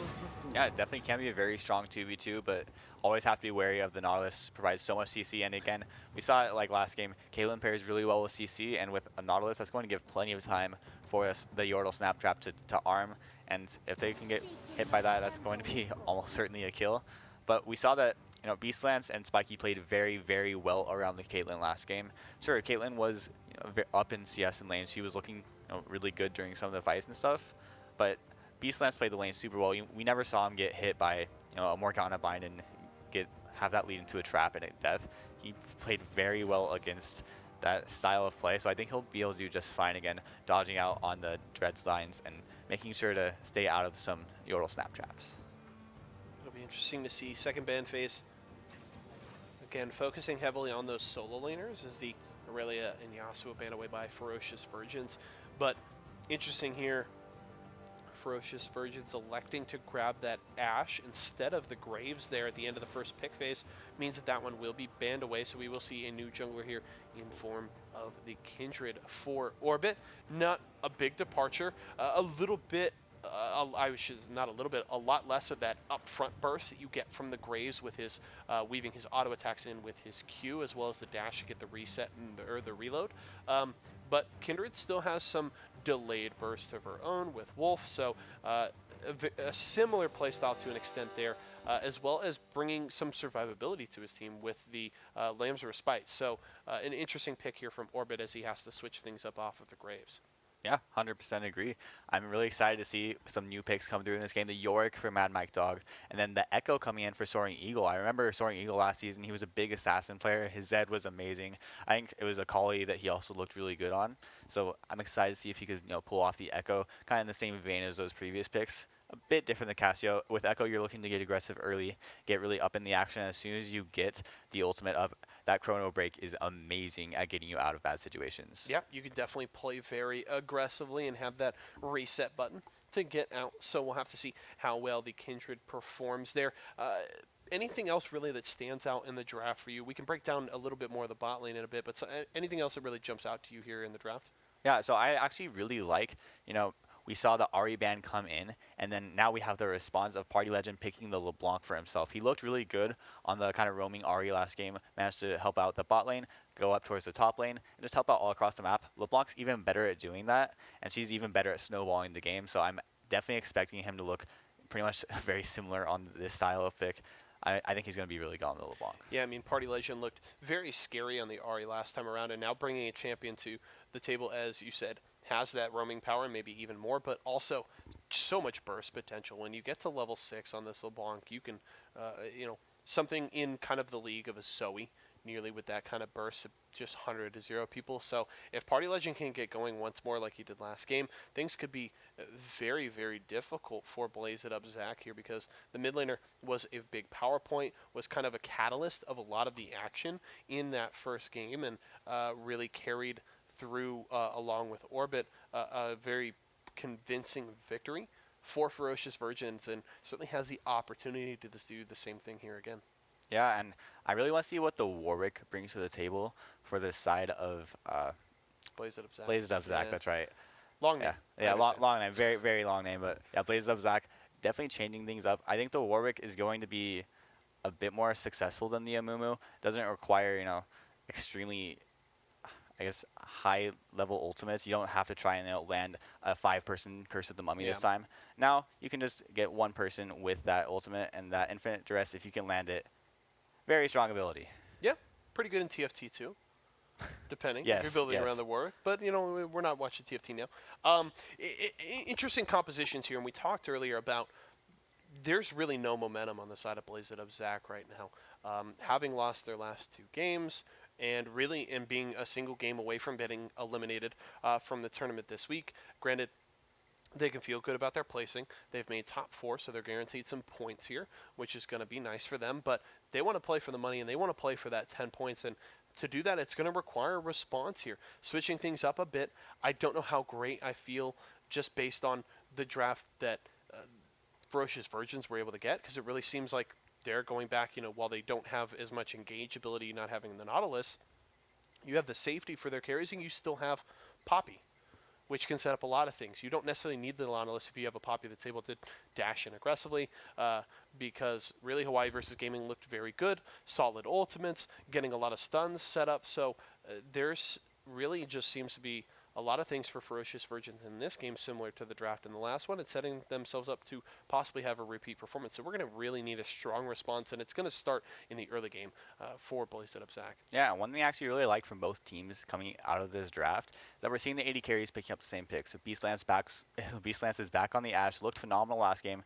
He only missed 1 Enchanted Crystal arrow over the entire game. That was with throwing so many cross-map arrows. He landed them from bot lane to mid lane, landed them across Baron Pit, across Dragon Pit, and that really won the team so many fights because he was able to land these clutch Enchanted Crystal arrows onto key members. And now we're seeing the Caitlyn back in the hands of Deathsworn Zed. He looked incredible on that last game, picked up a triple kill very early in the game, and was playing these team fights really well with the pick. So I'm expecting both these guys to kind of do similar things this game. Look to be dominant with the lane pick on the Caitlyn for this side of Blazed Up Zac, and then on the other side, Ashe trying to land those Enchanted Crystal arrows and get these key picks. Yep.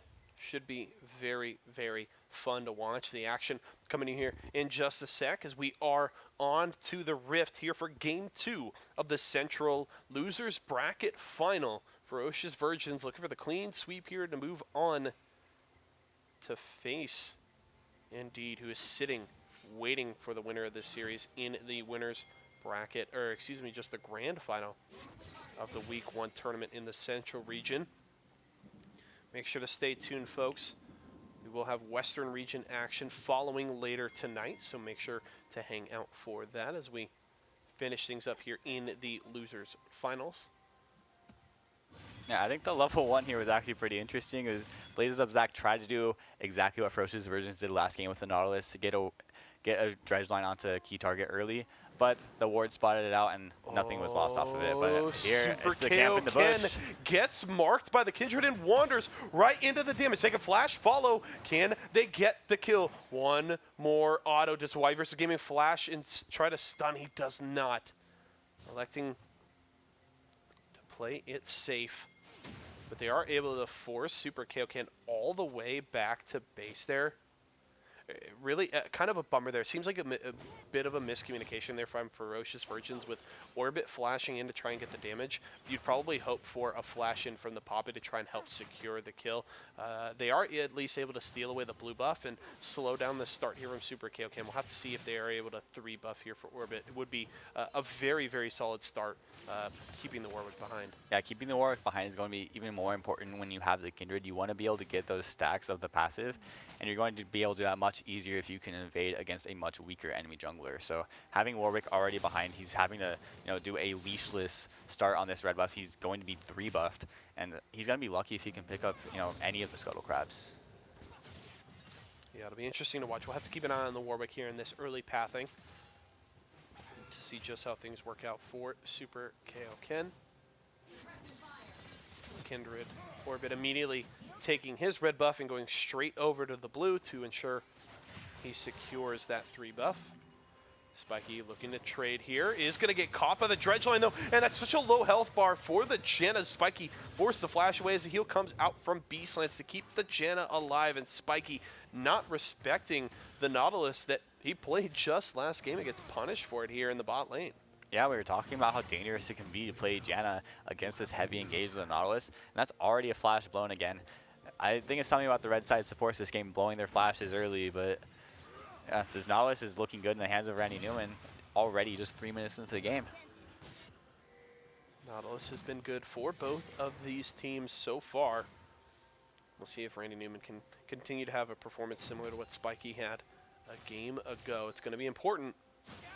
Push his team to a victory to keep them alive in this bracket. That's going to be the stun there for Party Legend. Going in aggressively. Parallel Convergence will buy a little bit of time, but the Kindred is in the mid lane. Soaring Eagle going to escape with the smallest sliver of health there. Top side, Hawaii versus Gaming going to get the level up to heal a bit there, but Mad Mike Dog in another winning lane is looking good early.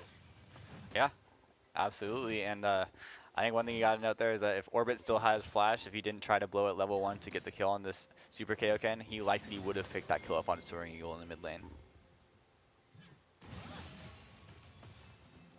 Well, Hawaii versus Gaming trying to catch the wave here in the top lane as Mad Mike Dog tries to force the Poppy under her tower. Bot lane for Ferocious Virgins is returning to lane here as a wave will crash into their tower. Ooh, the junglers are about to meet up at the Wolf camp, but you gotta feel really bad for Super Kaioken here. He already lost his Gromp. At least he was able to pick up the bot side Scuttle Crab, and the smite ends up going over to the Warwick. Very lucky for Blaze It Up. You don't want to have your jungler even further behind, but Orbit looking very aggressive this game, looking very comfortable on the Kindred, but this is not exactly where you want to be. So this is interesting. The roam from Soaring Eagle was extremely late here. Orbit was able to stay and contest on that buff, or not the buff, but the camp for so long, and Orbit is going to go down here, so First Blood does go to Super Kyokan. But one thing I want to note was, with Party Legend having backed, there was a ton of time that Soaring Eagle could have collapsed earlier to try and help with that kill. Things work out, but I have to say, there needs to be better communication between jungler and mid lane there. As soon as Super Kyokan spots out the Kindred, he needs to be calling for a collapse from his mid laner, especially if he has lane priority. Yeah, absolutely. And one thing I want to note here is Party Legend looking very good on this LeBlanc, already up 11 CS. That's exactly what we were hoping for to see him on this Assassin pick. Good flash away there from Beastlands, but Spiky still locked down by the passive of the Nautilus. Beastlands trying to trade back, but good damage from Deathsworn Zed. Here comes Soaring Eagle. He is going to go under tower and take out Spiky, so another kill here early for Blaze It Up Zach, but Orbit is here to try and secure the kill in return. Soaring Eagle is not going to be able to get away, and that's going to be the kill for the Kindred. Yeah, so this is something that you usually don't see, is Soaring Eagle on the Echo roaming pre-6, picking up a very nice kill onto Spiky, but now it's returned. Orbit caught out there by the Nautilus, nearly has the flash up, but not quite yet, and is taken down there. Kill going over to, it appears, the Caitlyn. I think Deathsworn Zed got that kill, and really a better start here from Blaze Up Zach. We started about how, or talked about, excuse me, how they really needed to come out strong in the early game, and they've done it so far. Solid gold lead, up 500. Looking to secure an Infernal Drake here, which will go their way thanks to the smite of Super Kaioken, and 3-1 in kills. A good start for Blaze It Up Zach. Yeah, we've been seeing some missteps again from Orbit, getting over aggressive, trying to go for an early invade that didn't pay off when his mid laner was backed, and now trying to pick up the kill, but not respecting the collapse coming in from the Nautilus, and now he's sitting 0-2, and now that's Infernal Drake going over to Blaze It Up Zach already, and that's terrifying when you have an Echo and a Caitlyn on the team. White versus Gaming going to be able to charge out to avoid some of the damage as Mad Mike Dog locks down the Poppy momentarily. Spiky, I want to note, keeps trying to go into trade with the Zephyr on this Janna. And one thing that he really needs to note here is, one, this lane is not going in your favor, right?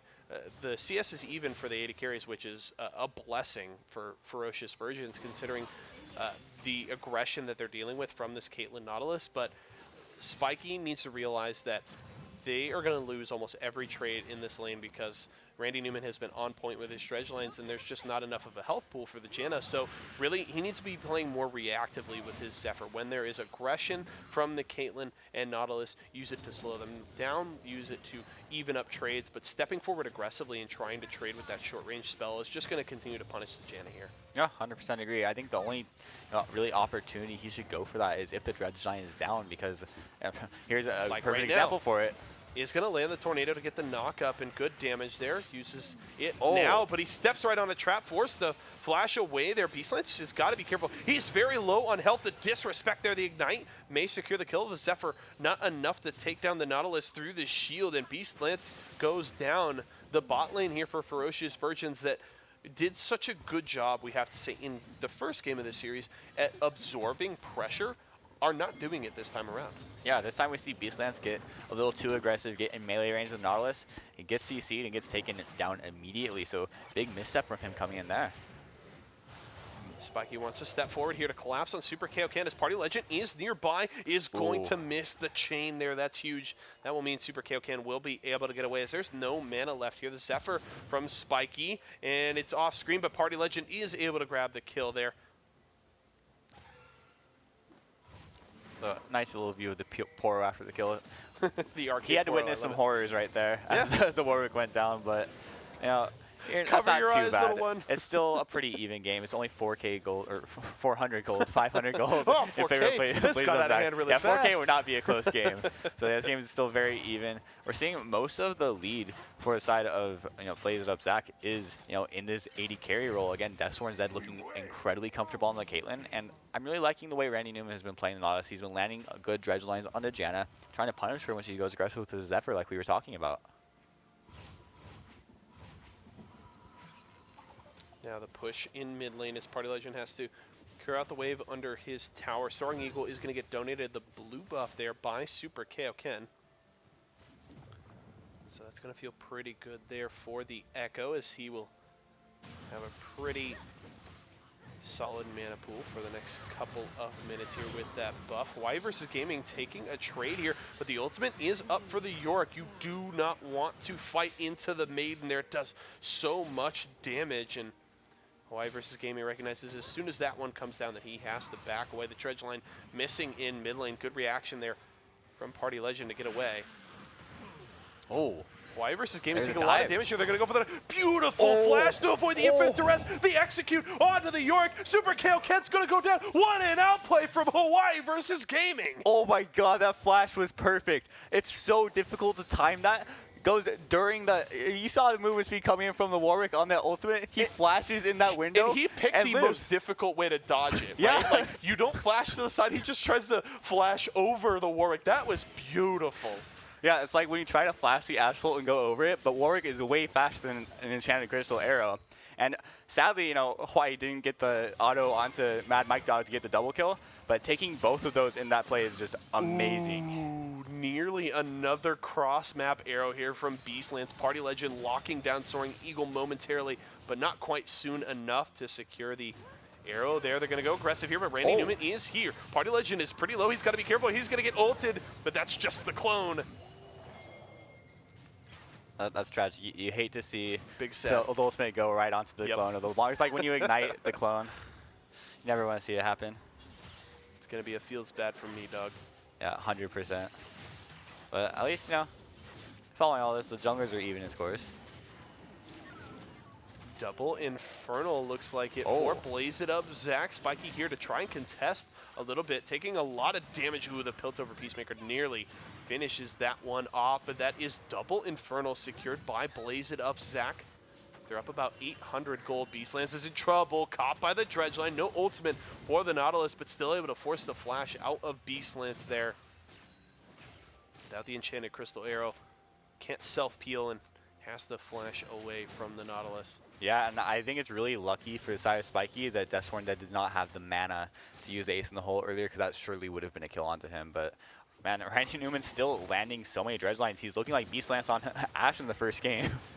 Yep, going in here. Beastlands just trying to survive, but the headshot will finish it off as the teleport comes through, but they're looking for the collapse. Both solo laners are here. The ultimate from the Poppy will miss. Net over the wall, but that's not going to buy enough space from the LeBlanc. But Deathsworn's still able to survive. They just get the kill onto Randy Newman there, and Orbit is pressuring in mid lane, looking for some turret plates. Yeah, it's actually very fortunate for Blaze Up Zach that the support is the only member to go down that play. Deathsworn Dead had a great flash to get away from the LeBlanc and survive. But man, that's a great TP coming from Hawaii versus Gaming, but not quite fast enough, so Beastlands did end up going down on that play. Oh, there's another arrow heading mid. Oh, just wide there onto Soaring Eagle. Beastlands very, very close here. Soaring Eagle is going to use the ultimate, but it's going to get him back to a place he does not want to be. A little bit more health, but good ultimate there from the Janna will keep Party Legend alive. Soaring Eagle flashing away, trying to buy some space, but can he do it? Ooh, Randy Newman with the collapse in bottom lane. Soaring Eagle is so low. Can they get it? Scuttle. Oh, Orbit just finishes it off, but down in bottom lane, that is Beastlands going down. Now they're trying to lock down Hawaii versus Gaming. He steps on the trap, looking for the kill on the Deathsworn's Dead. He's so low, and the shutdown for the Poppy. Will it be another kill in return, though? Randy Newman can lock down the Poppy. Not enough shields there, and Randy Newman will get the kill back. So that's a 2-for-1 in favor of Blaze It Up Zach's bottom lane. 2 for 2 across the map as the Echo falls, but still, good play and bot. Yeah, and that's actually in favor of Ferocious Versions. They managed to pick up the Rift Herald on it. Sadly, the turret plates have just fallen. It's 14 minutes now, but they're still going to be able to get stuff off of that Rift Herald. All right. Rift Herald available. And while no turret plates available to take for the extra gold now, there is still the first tower bonus. Neither team has taken one as of yet at the 14-minute mark.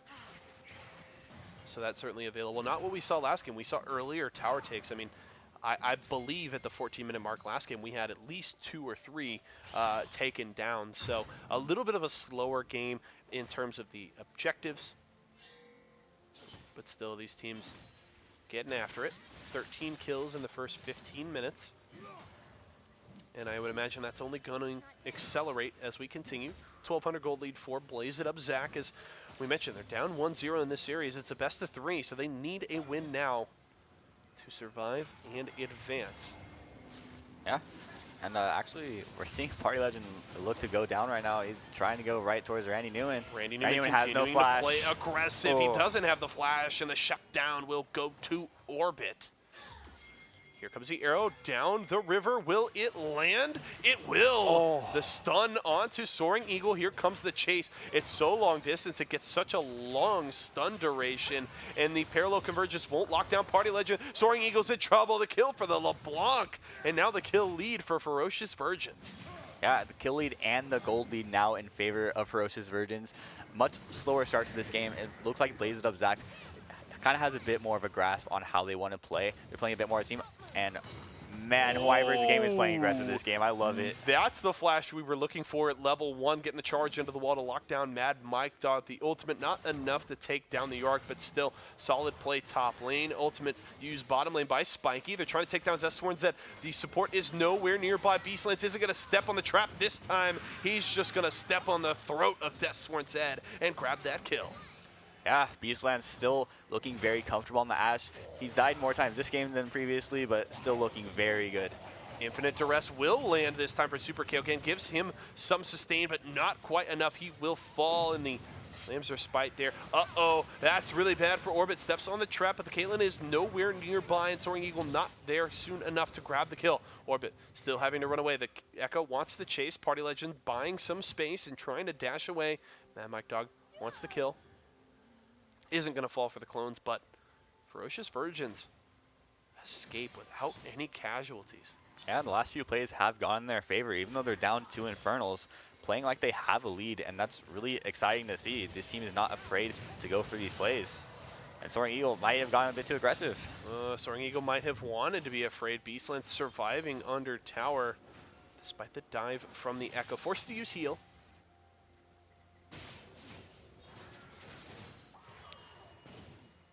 Good shield there from Spiky, and actually decides to eat the ace in the hole himself.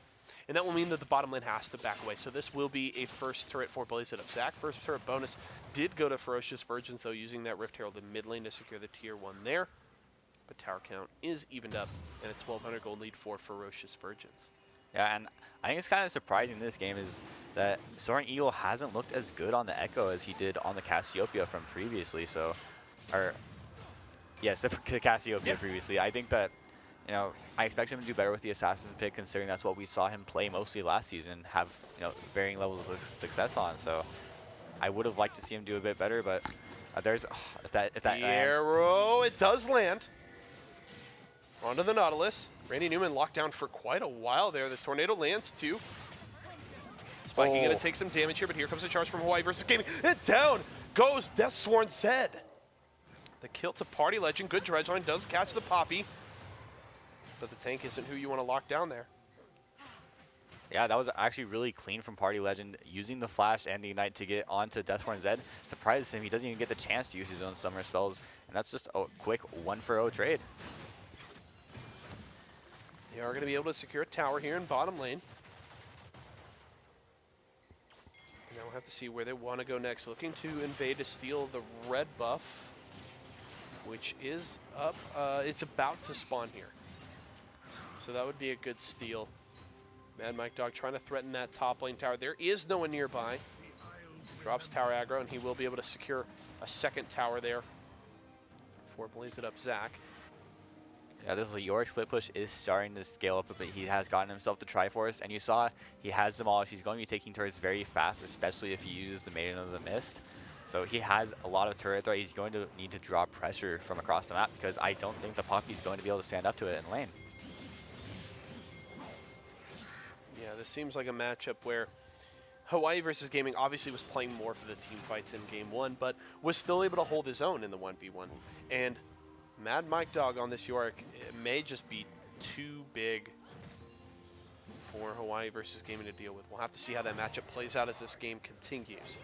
But as we approach the 20-minute marker 4 turrets taken collectively by the two teams. We're at 18 kills and just 1,000 gold lead here. Things stayed close for a long time in game number 1, so no real surprises here. We're really just waiting for that big play to bust the game open.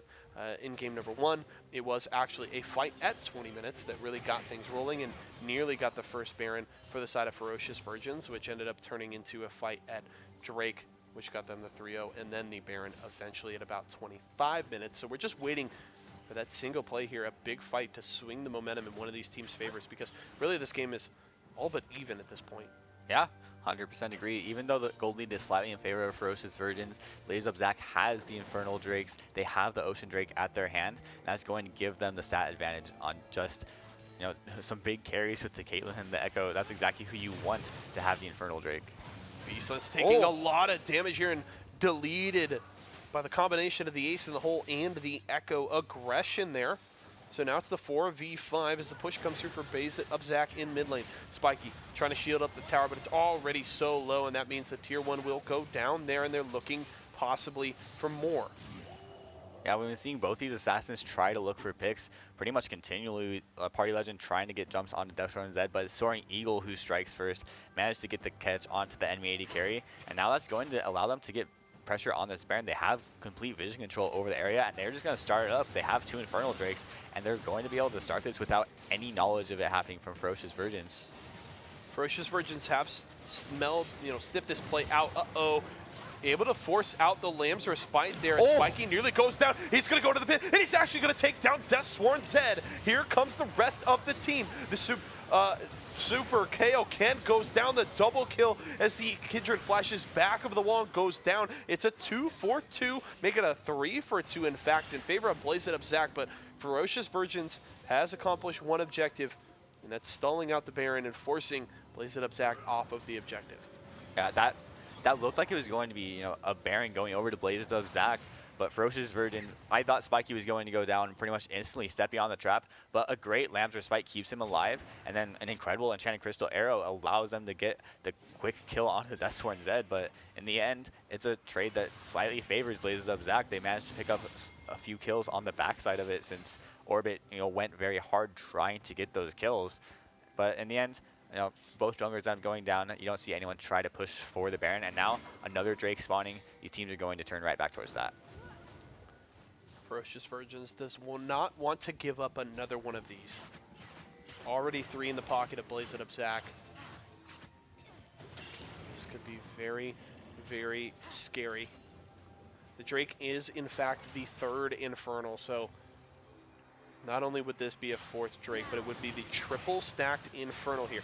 It is going to be started up. It may cost Spiky his life, but they are able to grab the Infernal Drake. Teleport came in from Mad Mike Dog, but too late to respond. So the objective goes to Ferocious Virgins. But now, the inside track on mid lane is in favor of Blaze of Zac.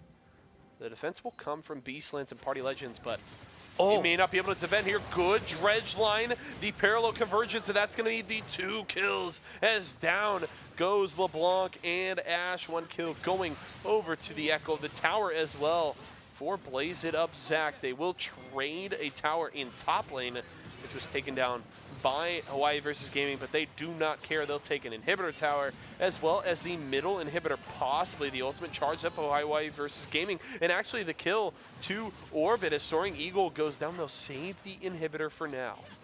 Save the inhibitor, but that is now 3 turrets down the mid lane. It's going to open up so much of the map for Blaze of Zac to get inside track towards this Baron. They're going to have complete vision control, and there's nothing that Ferocious Virgins can do. They don't have the added protection of a turret in the way. Also, the split push really rounding into form for Mad Mike Dog. He walks away from the tower and still takes it down. The ZZ Rut, as well as the big minion wave and the Maiden, able to finish that tower off. So the Yorick is in his final form. Yeah. Split push, big boy, big shovel. His split push is very strong right now. That is the biggest shovel I have seen. Blaze of Zac, trying to play around the split push style, but they're finding the picks they need. Randy Newman looking incredible with the Nautilus, but it's actually Ferocious Virgin starting up the Baron. I don't know how I feel about this. I feel like Blaze of Zach is going to be able to stop them and potentially find a good engage. This is super risky because they don't have their front line anywhere nearby. Good Lamb's Respite will buy some time, but Soaring Eagle able to take down Beastlance as he flashes out of the Lamb's Respite. Infinite Duress will land on a Party Legend. He's trying to get away. The Tornado will buy some time, but Spiky's in trouble. Flashing over the wall. The double kill for the Caitlyn. The 90 caliber net will not get the Caitlyn over the wall to chase down the LeBlanc, and that means Party Legend survives, but Blaze It Up Zach get a 3-4-0, and they're looking for the Baron themselves. Yeah, this one's almost certainly going to go over. The jungler on the side of Ferocious Virgins is dead. There's no chance for a Smite steal, but Hawaii versus Gaming still in the area. Potentially might want to try and make a hero play, but there's honestly nothing he can even do. That's just going to be Baron going down in favor of Blaze It Up Zach. No miracle steal here for Ferocious Virgins. Baron at 25 minutes. Blaze It Up Zach in a huge swing. We were talking about, we were waiting for that play that broke this play open, and the last game it was that 3-for-0 fight at a neutral objective into a Baron. This time it's the same thing. 3-for-0 just in the favor of Blaze It Up Zach.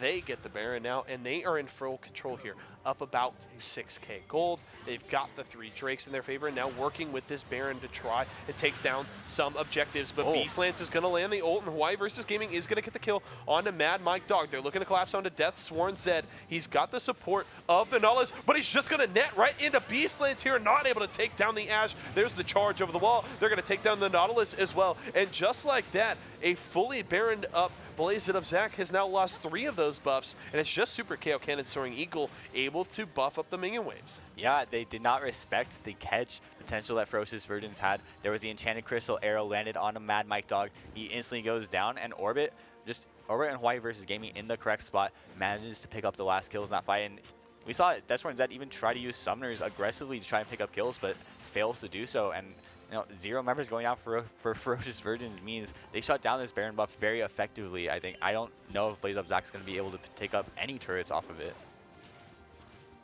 Beastlance has looked very good once more on this Ashe. Still a heavy utility role, but still has the damage, especially in these team fights with his build so far. His score, not as impressive, and really that's just indicative of the struggling laning phase that they had. Him and Spiky really got pushed around for the first 10 minutes of this game, but the Ashe has rounded into its own. Still down in CS, but being very effective in these team fights. We'll have to see if Beastlance can continue to perform for his team, because he'll be a key. Obviously, we're looking for Party Legend to carry on the LeBlanc. 4-1-2 score has the Luden's Echo, but this Ashe is going to be a very key secondary damage threat in these fights, and obviously bringing the crowd control as well as Spiky taking a lot of damage there. Super KO can. He wants to chase, but that's going to be the stun into the arrow, and a kill for Beastlance. Lammer Spite dropped to buy some time here as Blaze It Up Zach is in retreat for now. Beastlance has to back away. Good Tornado getting the knockup. Flash in, aggression. Soaring Eagle going to take down the Ashe, but he may drop in turn. He doesn't have the ultimate available. That will be the kill for Orbit. Hawaii versus Gaming has to run away. Gets the slow. Avoids the dredge line. Can he escape? Slows from Orbit, trying to keep those key members away, but Mad Mike Dog flashes in with the shovel and takes down Kindred. Yeah, so it was just a 2-for-2 overall, but very, very hectic fight. You saw it start out with a potential catch on a Spiky. He gets chunked very low, forced to use the Monsoon as well as the Lamb's Sprite to try and save him. But great Enchanted Crystal Air from Beastlance managed to get them the first kill back onto Super KO Ken. And then they also managed to pick up Soaring Eagle in the meantime. But in the end, 2-for-2. You'll take that if you're Blaze Up Zach. They're able to get pressure on the map right now just because the jungler for Ferocious Virgins is down right now. And that's one of their big carries right now in the Kindred. Yeah, 9-5-4 scoreline for Orbit. Another great performance for him, and as well as Beastlance. An important secondary damage threat on this team, as well as using that Lamb's Respite to keep his team alive in these fights. So it's very important for Orbit to position well. It really seemed like the thing that cost Ferocious Virgins in that fight was continuing to position around that choke point near the Wolves. I really would have liked to see them back out, use the space in the open lane to try and set up, because it really felt like they continued to funnel into that choke point, and it made it very easy for Soaring Eagle to get down and collapse onto Beastlance there, and Beastlance really had nowhere to go, and the team kind of split up around those walls, made it very difficult for them to support the Ashe. So a little bit of a positioning error cost them in that fight. They still, as you mentioned, even up on the kills, so you'll take that if you're behind, able to get more gold in your pockets. And that's another BF sword on a Beastland, so that's going to be even more damage coming out from this Ashe. So, Ferocious Virgins nowhere near out of this game, but they've got some catching up to do, down 4 towers, as well as about 4,000 gold.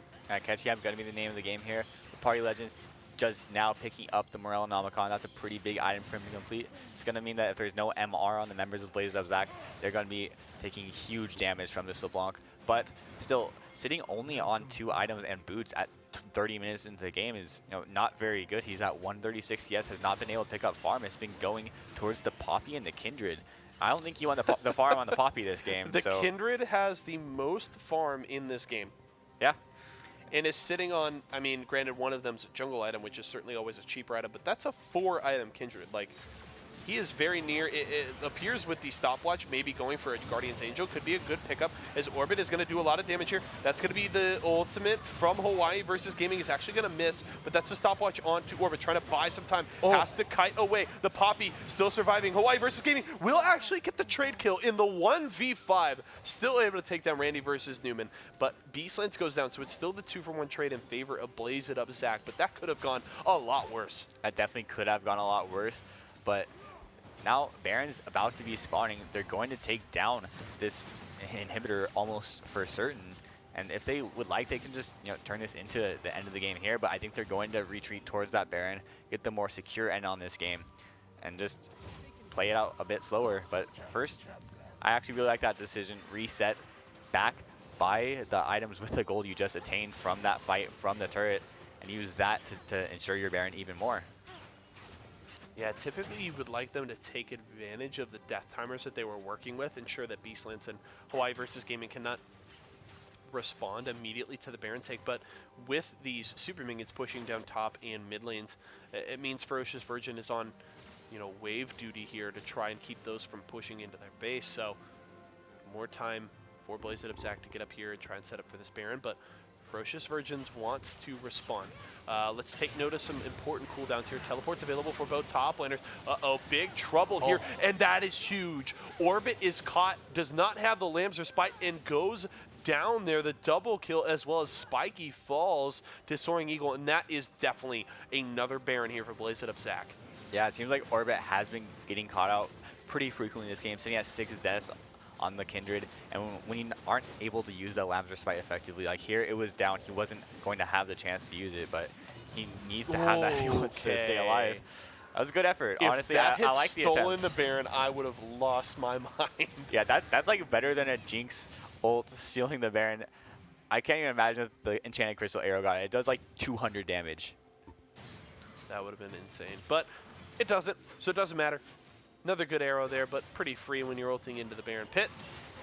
Here comes Soaring Eagle trying to push in aggressively. That's triple inhibitor for Blaze It Up Zac, and the ultimate defense needed here by Ferocious Virgins. Beastlands getting out a lot of good AoE damage here. Orbit able to avoid the dredge line, but it doesn't matter. The Nexus towers are falling. Party Legend trying to defend as best he can, but the LeBlanc alone is not enough of a threat. The front line is big for Blaze It Up Zac. Here comes Hawaii versus Game In, but it doesn't even matter. The Nexus falls, and Blaze It Up Zac will survive and look to take this series in game number 3. At 33 minutes and 8k gold lead, that's going to spell an even up series between these two teams. Ferocious Virgins looked very confident in game 1. They looked phenomenal, but here Blazes of Zac evens it back up. They say, you know what? It didn't work for us last time, but we're going to draft us a stronger front line. They have a Yorick, a Warwick, as well as the Nautilus, and nobody could just burn through that on the other side. The Kindred, he was going for the crit. He wasn't going for, the Black Cleaver to kind of try to shred armor build. He was trying to go for the big damage onto the big carries. Same with the LeBlanc, as the Assassin wasn't able to get in there and find, assassinations onto the Caitlyn, onto the Echo. And that's ultimately how the game ended, was they could not burn through the front line.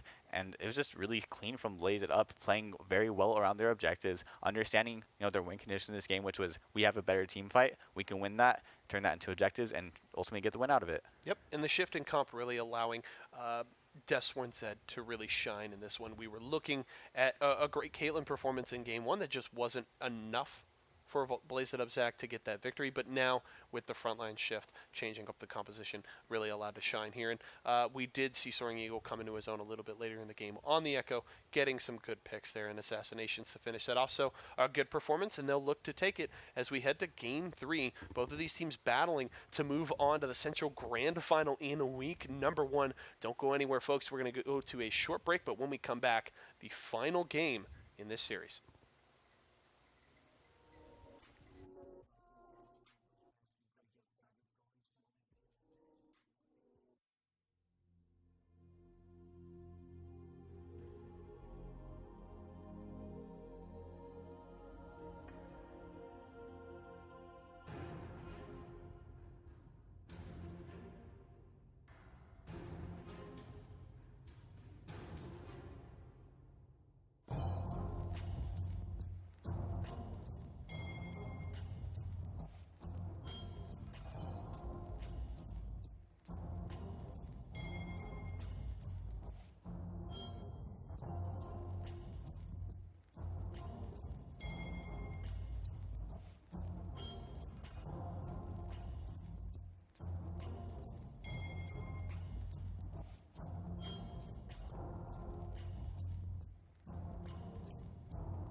Gonna help secure.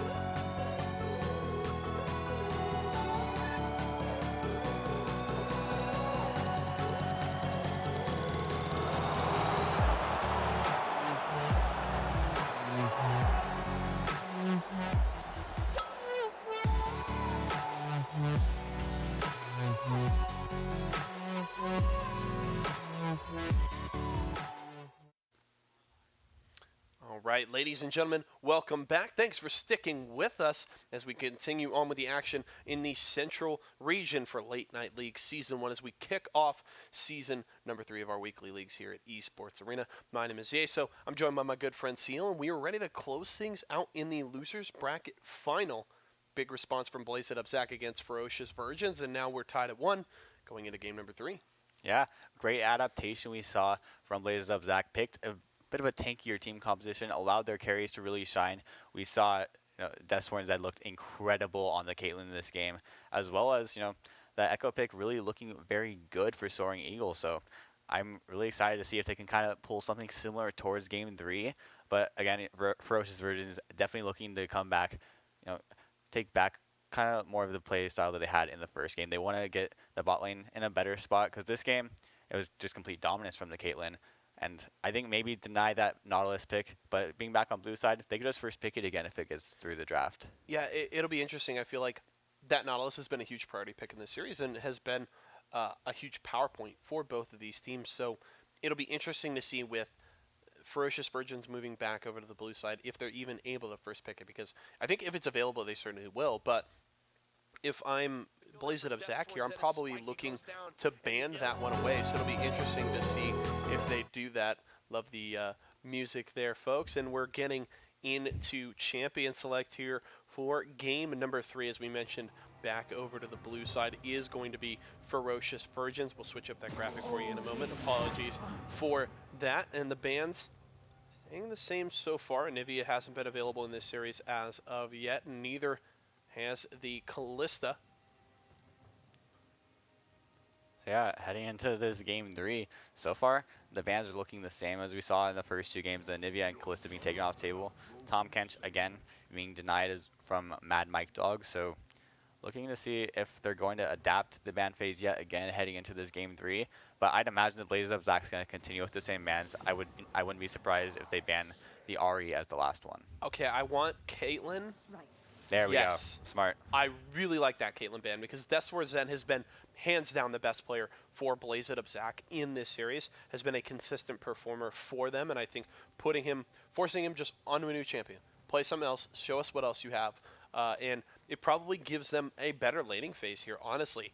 Beastlance and Spiky have had to absorb so much pressure, and they weren't able to do it in the second game, and taking that Caitlyn off the board almost guarantees them a better laning phase. Yeah, I think that's probably Deathsworn's number 1 pick is going to be that Caitlyn, and there we go. There's the first pick, Nautilus. You saw that Blazes Up Zach decided to go with the Ari as the third ban, not the Nautilus, and it's instantly first picked. It's won both games so far in this series as that blue side first pick, and it's looking to look like another game 3 Ferocious with the Virgins Nautilus. Willing to adapt in the ban phase. I really would have liked Blaze It Up Zach banning that away because there's no way you're getting it. Yeah. And I know the Ari was good in game number 1, but Party Legend was almost just as good on the LeBlanc. So really, I think the Nautilus would have been better to take away because it doesn't really seem like there's much of a response from Blaze It Up Zach to that pick. Neither team has been able to respond to the Nautilus, so we'll have to see how that plays out. They respond immediately with the Rek'Sai Yorick, so they get the Yorick once more, and the Rek'Sai that was banned away in the first 2 games. Ooh, So Orb is going to be back on Graves. He's back on Graves. Okay, so this is an extremely interesting draft. The Poppy was available once more for Hawaii versus Gaming, but doesn't elect to go for it, going for a bit more of the AoE engage, because typically the Poppy is you're engaging on a one person with your charge, and if you're lucky, you're doing that, you're setting yourself kind of right on top of multiple people to try and get that multi-man ult, but the Ornn is a little better at getting those AoE engages, so we'll have to see how that works out for Hawaii versus Gaming this time around. And the Morgana locked in, so they're going to try it again. We'll see if it works. Yeah, it looked like Spiky played really well against the Morgana last time on the Nautilus, but I actually really like the Ornn Pip. It's a much more reliable engage than the Poppy, because like you said, with Poppy you can charge onto one person, hopefully you'll end up in the center of the team and be able to land a 3 or 4 man ultimate, but There's the Ash ban. So both these AD carries going to be on new Okay. picks this game. Yeah, so that's a good adaptation, I think, because Beastlands has been very good, and his arrows have been extremely potent in this series. One thing I want to mention about Randy Newman's Morgana from game number 1, because I think Spiky played well on the Nautilus, but I think the biggest part of that was Randy Newman was just late on Black Shields consistently. Almost every time a Black Shield, the Black Shield was coming post Dredge line, and I know that's a quick ability. It's a very fast projectile, but it is you can react to that. You can see it. It's very telegraphed because it's creates so much space that you can see the Nautilus steps out into that opening to try and get that dredge line. You know it's coming, and you should be ready to use that black shield. So I really need to see Randy Newman this time being better reactive with the black shield to defend against the dredge line, because that's going to be the biggest key in this lane. Is if the black shield is early and on time before the dredge line, they're going to win a lot of trades. If it's not, they're going to lose a lot of them, because it just means that it's so much easier for Spiky to get on top of your carry and set up the rest of his CC. So, as you mentioned, new picks for both 80 carries. It looks like Randy Newman will be picking the 80 carry last, as they're going to grab the Zoe here. So Deathsworn Zed will get counter pick. Yeah, that's actually really important, is that Deathsworn Zed, he's going to have the counter pick on the 80 carry, but I think Party Legend is going to have the counter pick against the Zoe, and that's going to be a bit more higher priority in my opinion. You want to get that solo lane matchup much more in your favor, and now they have the chance to. This will be interesting to see, as Ferocious Virgins will put together the rest of their composition here. The Lux comes through for Party Legend. So both of his picks from this series getting banned out, the Ari and the LeBlanc, but the Lux that has been banned out multiple times against him is available this time around and will be picked up here. So 3 unique champions for Party Legend in the series, has been able to play very well in the first 2, and I would imagine we won't see anything less on the Lux here this time. Switching up between a couple of picks, the Twitch was hovered, but it will be the Kaisa settled on here for Beastlands. I love Kaisa paired with Nautilus, because Nautilus sets up her passive so well, has so much crowd control in his kit that Beastlands can take advantage of, and this is a pick that we're looking for Beastlands to carry on.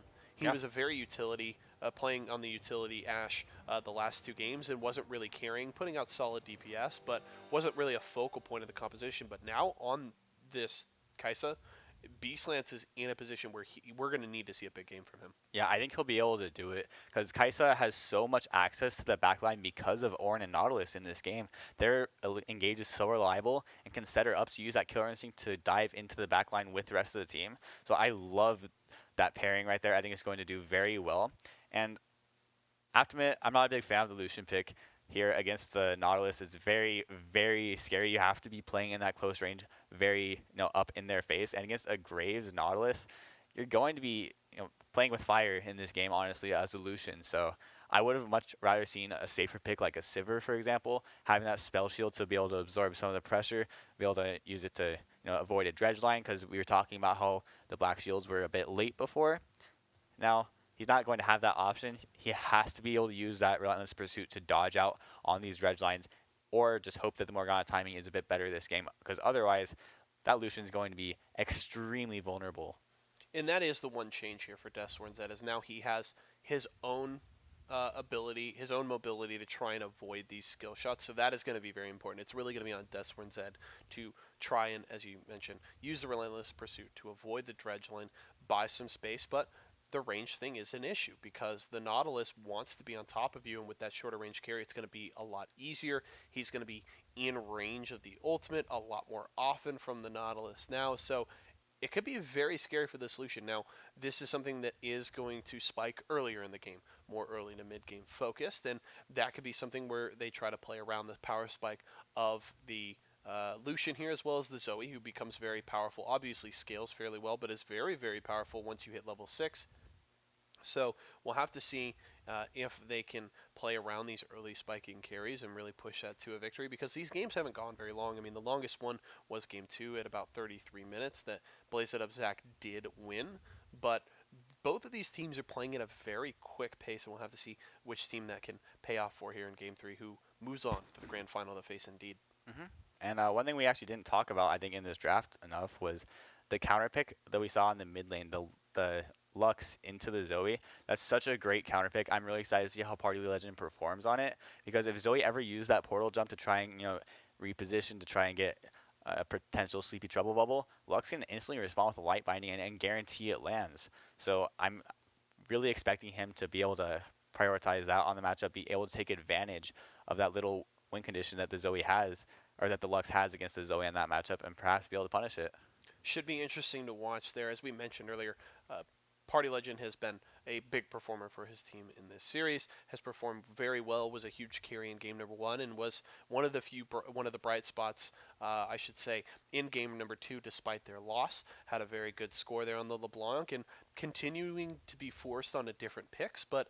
He's getting the Lux, which we know is a comfort pick because it has been banned away from him all series, and finally getting to take it here because the LeBlanc and Ari were so scary. Now he's saying, cool, I've played so well on other champions that you have to give me exactly what I want to play. And, certainly an opportunity on this comfort pick to get a victory for his team. They need this 2-1 win to move on, and he is going to certainly be a focal point here. Maybe a little more shifted down to the bottom lane, as we mentioned, with the Kaisa, but that should be interesting to watch. One thing I do like is it was interesting to see the shift away from the Poppy that has worked well, but I think when you talk about as we mentioned earlier, kind of that AoE CC ability and the team fighting from the Ornn can be very good, and with a composition that is maybe relatively short range with the Lucian, it's going to be possibly even easier for him to lock down that carry on this Ornn. Yeah, I think that's a much better pick for a team. He's still going to be able to frontline just as well as Poppy, pretty much, as well as being able to upgrade the items for the rest of your carries. If the Lux is doing incredibly well, you could upgrade her Death Cap, upgrade her Zanya's, or if it's the AD carry, the Kaisa, who starts doing really well, you can upgrade the Blade of the Rune King if she opts for that. You can upgrade Infinity Edge and just get her rolling even harder. Same with the Graves. So I really am looking forward to seeing what upgrades he decides to go for once he starts to hit those levels and get access to it. Yeah, it should be interesting to watch. One thing we'll also have to keep an eye on is the Kaisa build path. We've seen a bit of a diversity there as the Manamune build came out a couple of months ago, and we've seen that come out a lot in Korea. But we'll keep an eye on that throughout this game. We are on to the Rift and into a pause. Just like that, folks. I hope you didn't miss our smiling, beautiful faces yet, because you're going to get to see them possibly a little bit more here early in the game as we get to continue to break down these compositions. But we are on to the Rift, at least will be momentarily, to start off this game, and we're back. Yeah, we're back again. Hello. Didn't take very long. Game's over. It's done. I hope you didn't miss us. Fastest game of the night. Yep, very fast. 25 seconds. I liked 25 minutes, but we'll take it. We get a little more time then to break down these compositions in this game, and we're really looking for one of these teams to show us something really special, because of the dominant performance that we saw from Indeed at the start of the broadcast is really important to frame this series, because one of these teams, whoever wins, is going to have to face them, and we really saw Blazed Up Zach get dominated by Indeed. And what I'm wondering is, say they win this game, have we seen enough from them in this series to have confidence that they can compete with Indeed? Because based on their performance in Game 2, I think their performance in Game 2 was solid. Yeah. But Ferocious Virgins was very, very close in a majority of that game. And, I would really need to see a very convincing victory in this third game to think that they can compete. Because if this one's close, I'm going into that central final thinking Indeed is feeling very confident. Yeah, I'd imagine Indy is going to feel very good if they're keeping track of these games right now, because it is very even between these two teams, I'd say. I think Blaze Up Zach and Ferocious Virgins are pretty much on the same level. They've showed varying levels of success with different comps, but so far pretty even across both games. Very similar starts to both games, both of them starting out very even, and it's kind of going back and forth a bit until one team really takes the lead. In this last game, it was just due to the composition. The team fighting was much better for Blaze Up Zach. But heading into this last one, I'm really excited to see what Super Kaioken does with the Rek'Sai, because that's a very different style pick than what he's been playing. This is an aggressive early game champion. You can look to make early game ganks and start to be proactive for your team, whereas the previous two games he was on Amumu and Warwick. He was looking to be more of a big frontliner for his team. Now he's still going to be frontlining, but has the access to the early game ganks and can actually match the Graves and early game pressure. Yeah, it'll be interesting to watch. We mentioned that we get to see Party Legend on that comfort pick that was banned away throughout the series in the Lux, but that's the same situation for Super Kaioken. The Rek'Sai was continually banned away, and seems like with the Warwick coming out and the lack of a desire to ban away the Mumu, a little bit of shift in the draft here and letting the Rek'Sai open means that he gets that comfort pick. And we'll have to see if maybe that's something that can push Blaze It Up Zach over the edge and get them this 2-1 victory, because they're going to need big performances from a couple of players. They're going to need Deathsworn Zed to continue to show up, another solid performance from Soaring Eagle, and then, I mean, if we're able to see Super Kaioken have a big game here, that could be what pushes it over the edge and gets Blaze It Up Zach a victory. Yeah, 100% agree on that.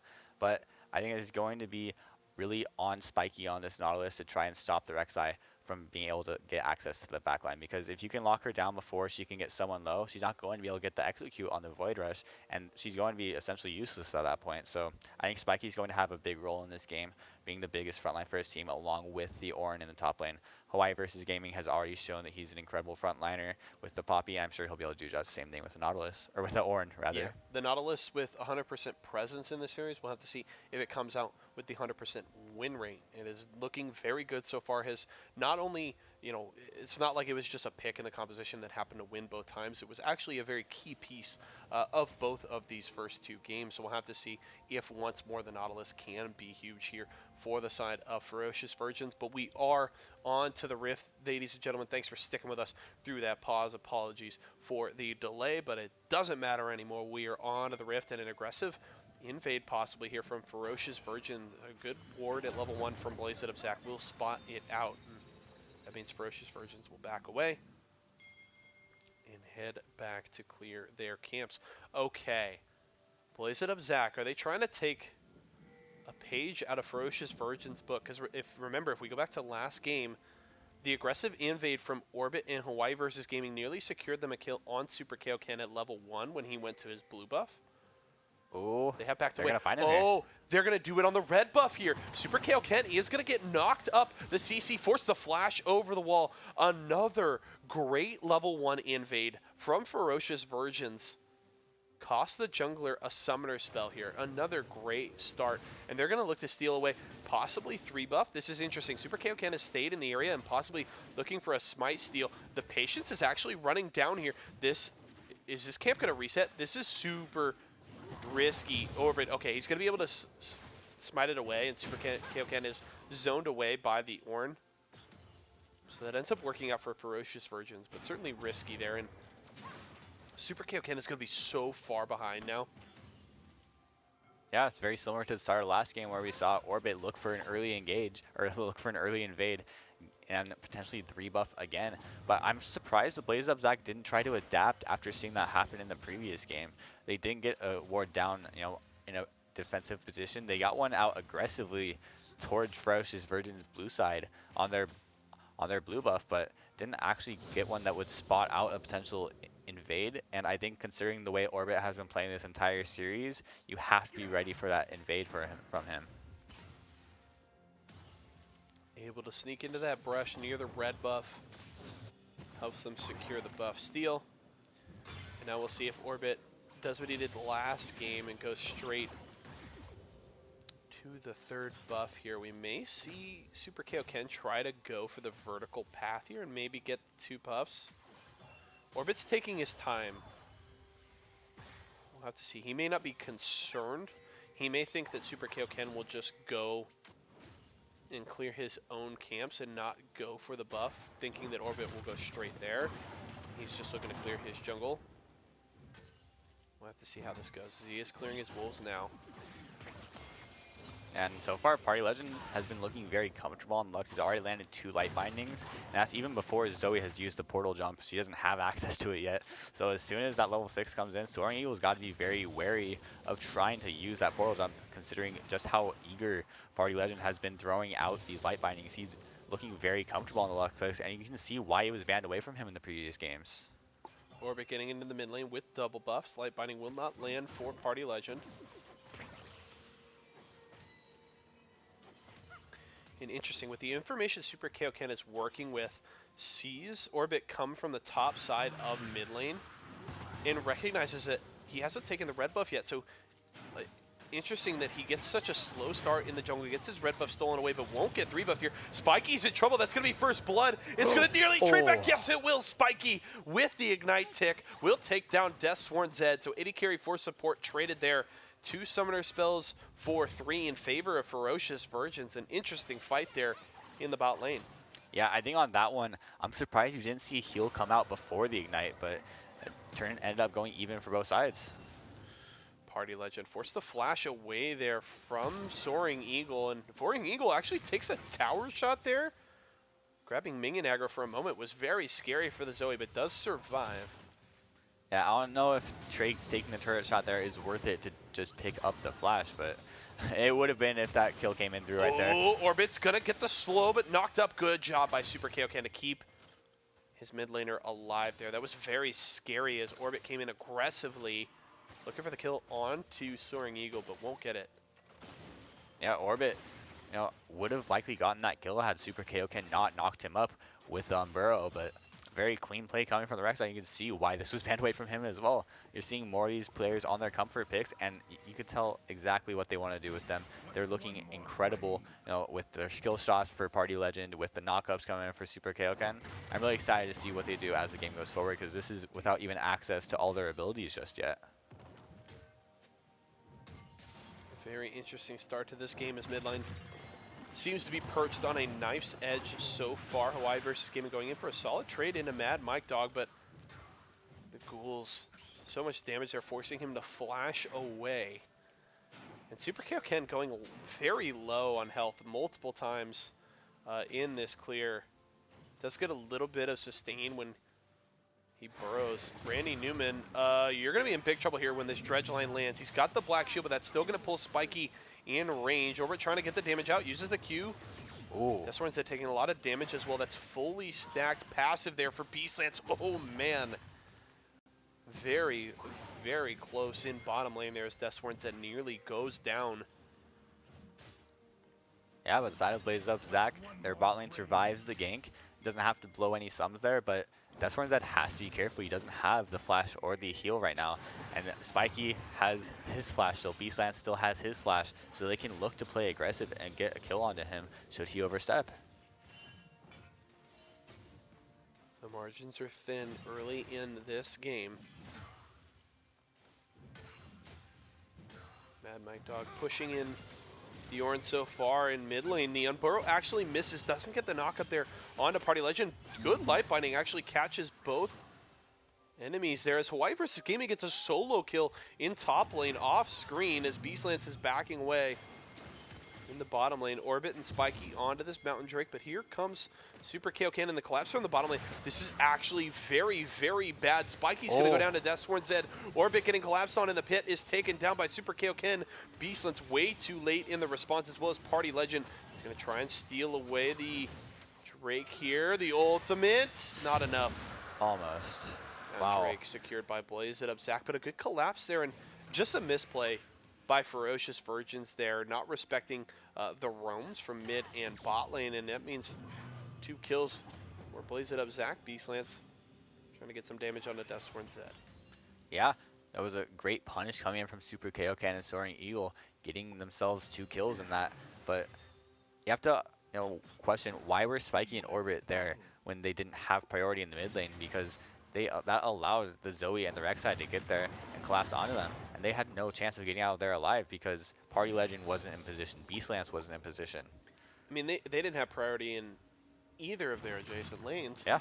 Which means it's just so easy for Blaze It Up Zach to collapse. As long as they have the knowledge, they can come. And honestly, Blaze It Up Zach just seems like they said, hey, let's go try and take Drake. And then they discovered, oh, hey, there's a support and a jungler here. I guess we'll take those kills too.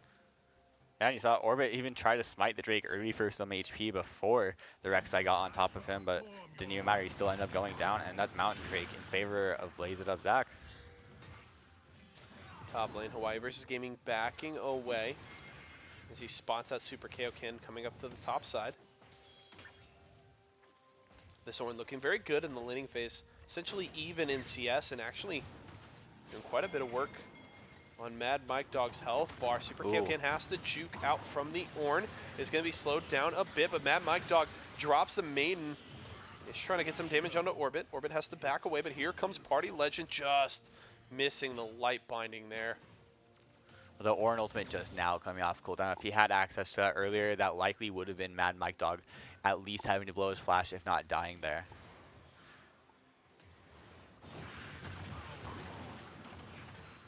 $1,000 gold lead right now for Blaze It Up Zach. With the York at level 8 now. The Maiden is going to be pushing a lot in these side lanes, trying to take down these towers, and Hawaii versus Gaming just trying to hold that lane as best he can. Sleepy Trouble Bubble juked out there by Party Legend. Able to avoid the Paddle Star as well, thanks to standing behind the Minion Wave, but both mid laners missing spells here. There's a bottom lane there, Orbit. You're going to be in big trouble there. That's the ultimate from the Lucian and the kill onto the Ferocious Virgin's jungler. Yeah, not a single summoner spell having to be used for Blaze Up The Zach. ultimate just juked out there. I think Soaring Eagle had a flash, if I had to guess, or just able to sidestep, but Deathsworn Zed taking a lot of damage here. That's going to be the ult in from Beastlance, the flash, and the finish. The kill going over to Spiky, but Beastlance is in trouble. Knock up onto Super Kaioken will not matter, and down goes both of the 80 carries here. Mad Mike Dog just flashing away to avoid the ultimate. The Maiden doing some work here, but can Hawaii versus Gaming get the kill? Yes, he will. The Maiden will fall, and that's another solo kill in top lane for the Ornn. Yeah, the Ornn looking very good this game, but Orbit, making another misstep, and that is huge because right now Deathsworn Zed has 2 kills on him. He has 2 assists, and getting the Lucian ahead early is very scary to play against because of how strong he is in that mid game. He's getting rapidly towards the Blade of the Rune King, and once he gets that 2-item power spike, there's not really anyone who's going to be able to match him in this match up until Kai'Sa can get a few items under her belt, up until the Lux can start to pick up some magic pen. Rift Herald has been started here by Ferocious Virgins. Orbit and Hawaii versus Gaming taking this one down.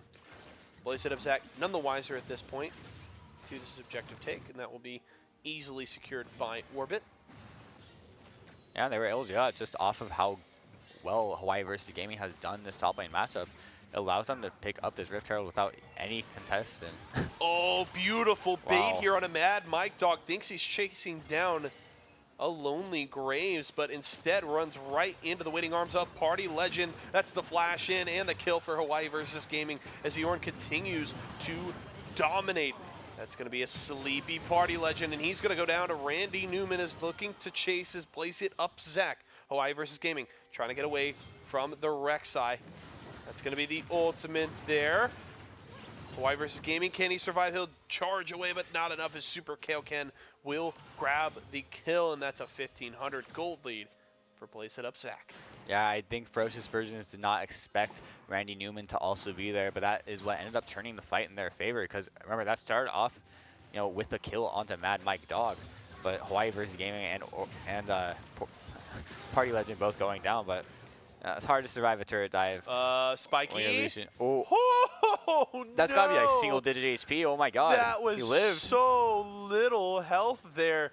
Spiky misplaying with the dredge line as he tried to avoid the tower shots there. Soaring Eagle will be able to get down there and grab the kill as Beastlance trades some damage back, but the missed dredge line. Oh, he's able to secure it, Soaring Eagle, the disrespect, and he's going to fall. Yeah, Soaring Eagle tried to portal jump in when he had full stacks of the Kai'Sa passive on him, and Beastlance sidesteps the Paddle Star and gets the auto in there to pick up the kill, but a bit of misstep coming in kind of from both teams so far. It's very, very bloody in this game. Already 15 kills in just 13 minutes. A bit of an accelerated pace compared to our first 2 games, and I'm not surprised considering a lot of these picks we're seeing in this game. This is supposed to be an aggressive early game.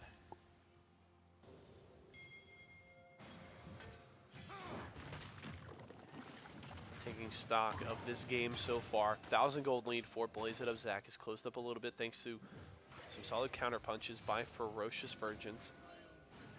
Beastlance 2-1-2 on this Kai'Sa. That's very big, and we have to note it is that kind of hybrid mana immune build here for the Kai'Sa. Yeah, once that comes online, he's going to be Spiky huge, wants blood. He's going to land the dredge line. Oh. Doesn't have the ultimate available, but it may not even matter. Relentless pursuit away. Deathsworn survives with the smallest sliver of health there. Mad Mike Dog taking a lot of damage. His own terrain being used against him. There's the knockup from the Ornhorn. Mad Mike Dog getting a lot of trade damage in return, though, thanks to the Maiden. The ultimate from the Lux will miss, but Beast Lance will not. That's the Lucian going down. The Rift Hero falls, but still got the charge onto the tower. And 4 members of Ferocious Virgins trying to secure the first tower bonus. Yeah, so action just across the map right now, but you have to be, impressed with the way that these players are playing right now. Beastlands landing the debut to pick up the kill there on the Deathsworn Zed, and you thought it wasn't going to happen. The final spark missed, but it doesn't even matter. They pick up the kill anyway, and now they turn their attention towards this Infernal Drake, but there's some low health bars. I don't think that's the best idea right now. Yeah, they have to be very careful. Beastlands is very low here. Up in the top lane, Hawaii versus Gaming trying to defend against the relentless push of this Yorick. Blaze it up, Zach, trying to secure some vision around this Infernal Drake. They've got a control ward in the pit to deny wards from Ferocious Virgins, and they're going to start the Infernal Drake up now. The Graves is still nearby to try and contest. Final Spark is available for Party Legend to try and go for the steal as well. Does. Graves going, yep, Orbit is in the pit, not able to secure the Drake, forced to dash and flash away. Good binding there from the Lux. Trying to get away, and will escape from an aggressive Zoe there in Soaring Eagle, but that is the Infernal Drake, so 2 Drakes, or Blaze It Up, Zach, was part of the recipe for success. Game number 2, there's the ult in from Beastlands, going in for the Lucian and getting the solo kill on a Deathsworn Zed. Yeah, I wasn't sure if he was going to use that first because it was slightly delayed, but he uses the Killer Instinct to go in, and Deathsworn Zed, there was nothing he could do. He had the flash and the heal, but he knows he would have gone down anyway. He doesn't expend either of them, and just a really nice kill coming in from Beastlands in that matchup. Ooh, good binding from Party Legend. Can he finish it off? Good Sleepy Trouble Bubble will buy some time in the Zoe. Maybe escapes, flashing away, but the kill in top lane means Mad Mike Dog falls, and they're looking for a tower.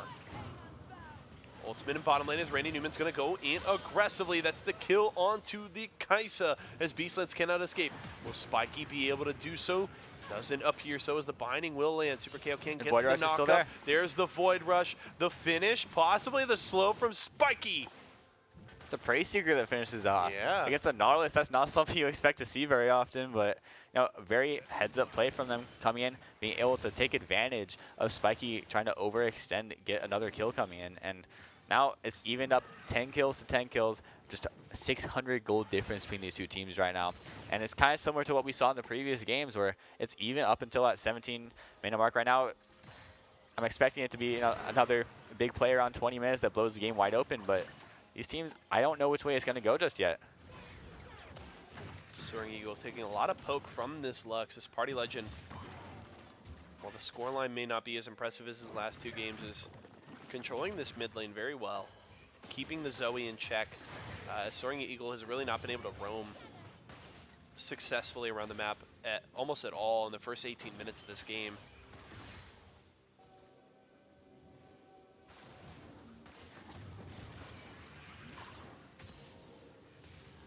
But yeah, we're now at this point where the Lucian, he's sitting on the Blade of the Rune King, but he's also 5 deaths. He's been giving over a lot of gold to Ferocious Virgins, and that's not what you want to do against the Kaisa, because once Kaisa gets her build accelerated, she's already sitting on the Rage Blade and stacking the Mana Moon. Once she has a Mura Mana, she's going to be such a huge threat. And you can't flash away from the Void Rush, and that is going to be the kill onto Party Legend. Good binding there from Morgana means that Hawaii versus Gaming cannot use the Call of the Forge. God, Beastlands wants to go in, looking for the kill. Can't get that final auto attack onto the Zoe. Is going to go down to Super KO Ken, but can they get more? No Void Rush available. He's burning from the Ignite. The shutdown for Orbit. And just another quick trade, but this one slightly in favor of Blaze Up Zach, just a 2-for-1. But it might not be over yet. Mad Mike Dog trying to come in.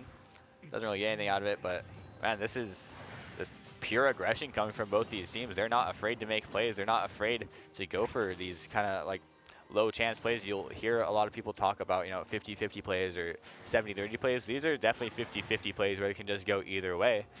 And they don't even care that it's 50-50. They're just going to go for it. Why not lay it all on the table? It's game 3 of the Central Losers Bracket final in week number 1 of Late Night League Season 3. It's win or go home at this point, so Ferocious Virgins and Blaze It Up Zach need everything they have. They've got to empty the tank here in this game if they want to move on to face Indeed in the final. And I think as this game goes on, you know, the Ornn, once he starts getting his passive items onto his carries, onto himself for extra tankiness, it's going to be much harder for Blaze Up Zach to, you know, do well in these fights, to be able to have as much effectiveness as a boosted up Kaisa or a boosted up Lux Graves even, because the Lucian as a primary carry is not going to be able to just output as much damage as the game continues.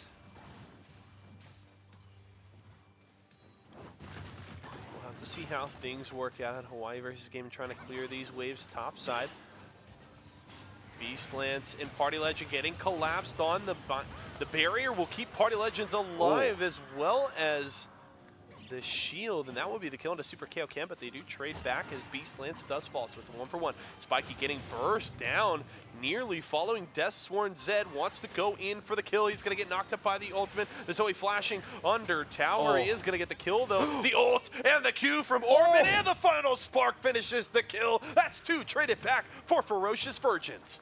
That was the last-ditch attempt. The Graves ultimate was just barely in range. The Lux ultimate was just barely in range, and they managed to pick up the 2 kills off that. If they didn't get that was a completely lost trade for them. That could have been the play that blew open the game for Blazed Up Zach, but great outplay on the backside of the fight means that Ferocious Virgins end up taking the trade at the end of it, and now they're finally going to be able to get a Drake for themselves. It's the Ocean Drake, not the strongest Drake as we head into the rest of this game, but much better to have than giving over yet another elemental Drake to the side of Blazed Up Zach. Here comes Super KO Ken. They're trying to take down Randy Newman. Flashes over the wall in the response to the flash from Orbit. The Blast Cone actually able to buy some space between Ferocious Virgin and Super KO Ken. Good binding from the Lux. The final spark will finish it off. The Black Shield, is not enough. And Super KO Ken has to be careful. Running away from Orbit here as Party Legend comes for the support. I love seeing people play comfort picks. This is just a treat to watch because everyone's playing, just trying to show off all their mechanics on these champions, and it's showing right now. Hawaii versus Gaming stepping too far forward is going to be shut down there. Over-aggressive, taking the 1v2 in the jungle without the support of his team. This team will avenge him in the form of a mid-lane tower. Their third to even up the count at 3 for both teams. Baron is live as we are at the 22-minute mark, so we'll have to see which of these teams elects to go for the Baron first. Yeah, even though Blazed Up Zach has the Infernal and the Mountain Drake on their side, there's still a good Baron threat coming in from Ferocious Virgins. Kaisa's damage is incredible once you finish the Rage Blade. She's sitting on that item. She's stacking up. I'm sure she's almost done now with the Mura mana. It's got to be close.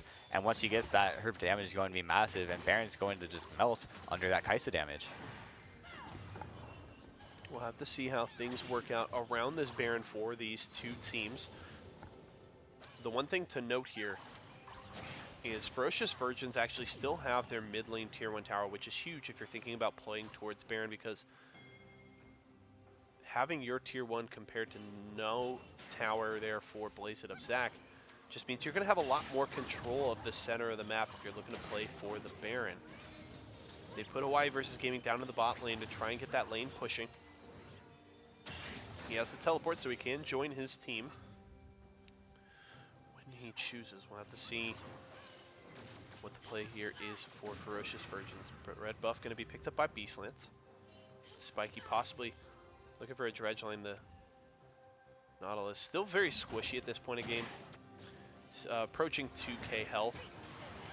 Gets taken down fairly quickly, but good dredge line is going to lock down the Morgana momentarily, but the Black Shield and the ultimate going in, but it's not enough as down goes the bottom lane of Blaze It Up Zach, and here comes the rest of the team. Super KO Ken taking a lot of damage. Dredge line just misses there, but the light binding will not. Super Kaoken is going to use the Void Rush to try and survive, but cannot take down Orbit. That is the kill onto the jungler. The back is going to come through from Party Legend, recognizing the push is coming in bottom lane. They're going to use the Lux to defend the tower, but they're actually not. The back is canceled.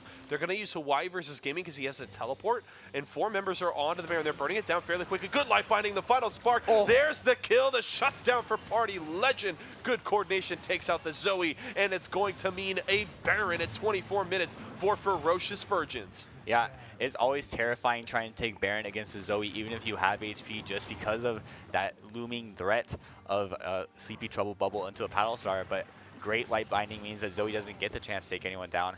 But at least Mad Mike Dog in the bot lane takes 2 turrets for the team, gets a decent trade for the Baron off of that. Sure, you don't want to give it up, but at least you get something for yourself on it.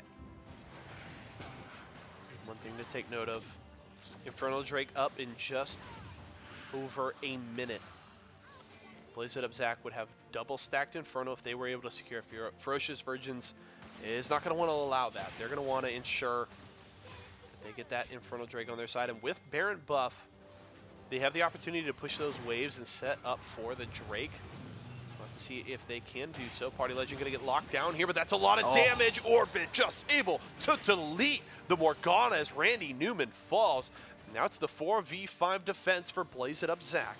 Man, you think you're safe from a screen away, but you're really not when you're a squishy Morgana like that. And Randy Newman gets caught again. The Graves able to find so much damage, and when you have a final spark to boot, there's nothing you can really do against that. And you talked about earlier how having the mid lane turret down means you get so much more access to Baron. It works the same way towards Drake. They're going to be able to pull back towards the Drake, but in the bot lane, that's an inhib going down. He doesn't even care that he doesn't have him anyway if he doesn't need one. The big split push Yorick right now doing work in this bottom lane. The Ornhorn is going to be called in as Hawaii versus Gaming wants to chase down the Yorick as best he can. He wants to keep him in this lane for a possible collapse, or at least to keep him from rejoining his team. As Ferocious Virgins will move down towards the Drake.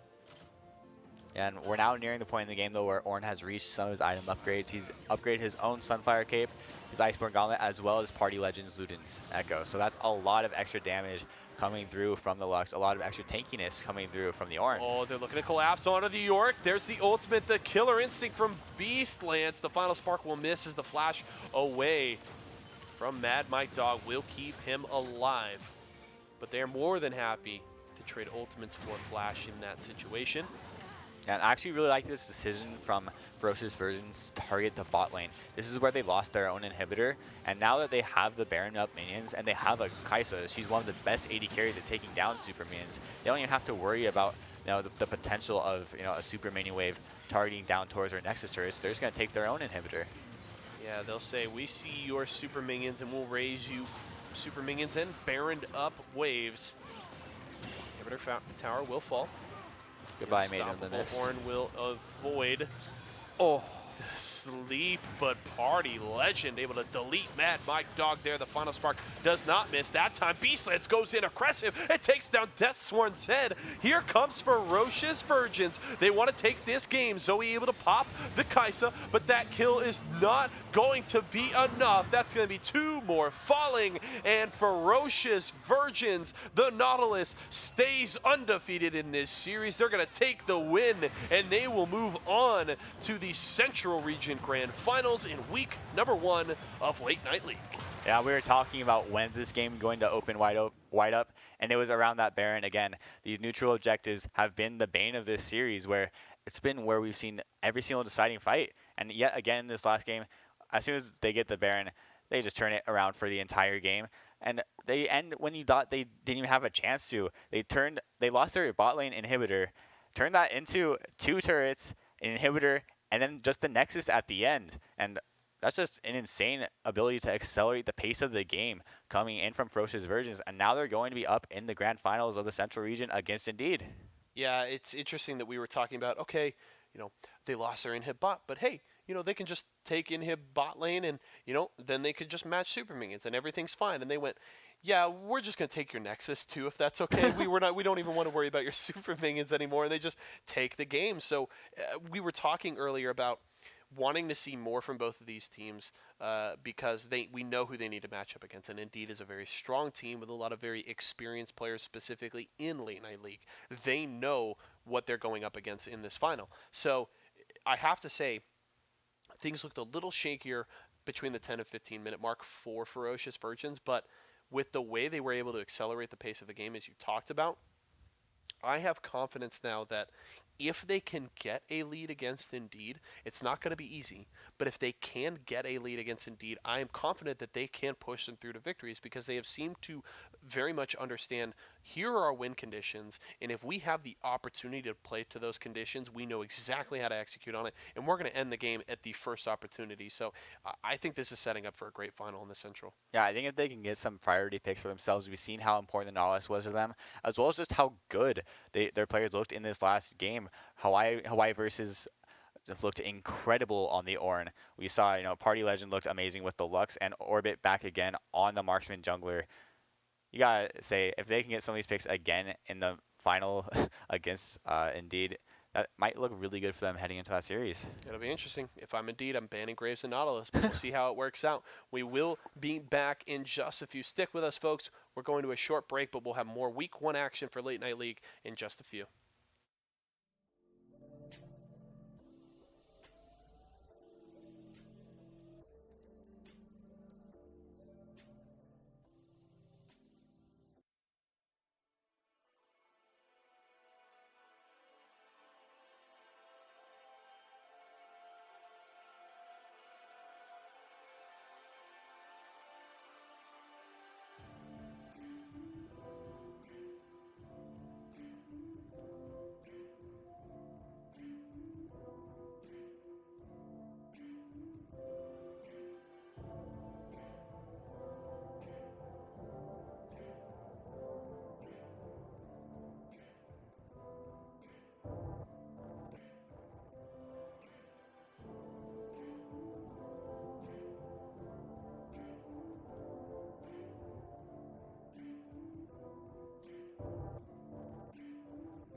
All right, folks, we are back and right into Champion Select for our Central Region Finals here in Week 1.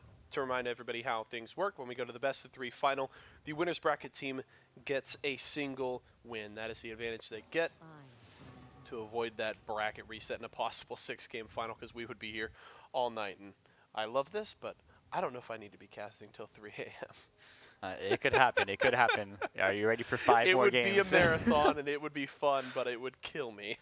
Yeah, and so far we're seeing, I was talking about how Nautilus was such a big priority pick in the last series. That was the first ban Indeed went with. Heading in there, they said, we're not going to give that to Spiky. They're blue side. They have first pick. We don't want to even have a chance of Nautilus being in this game.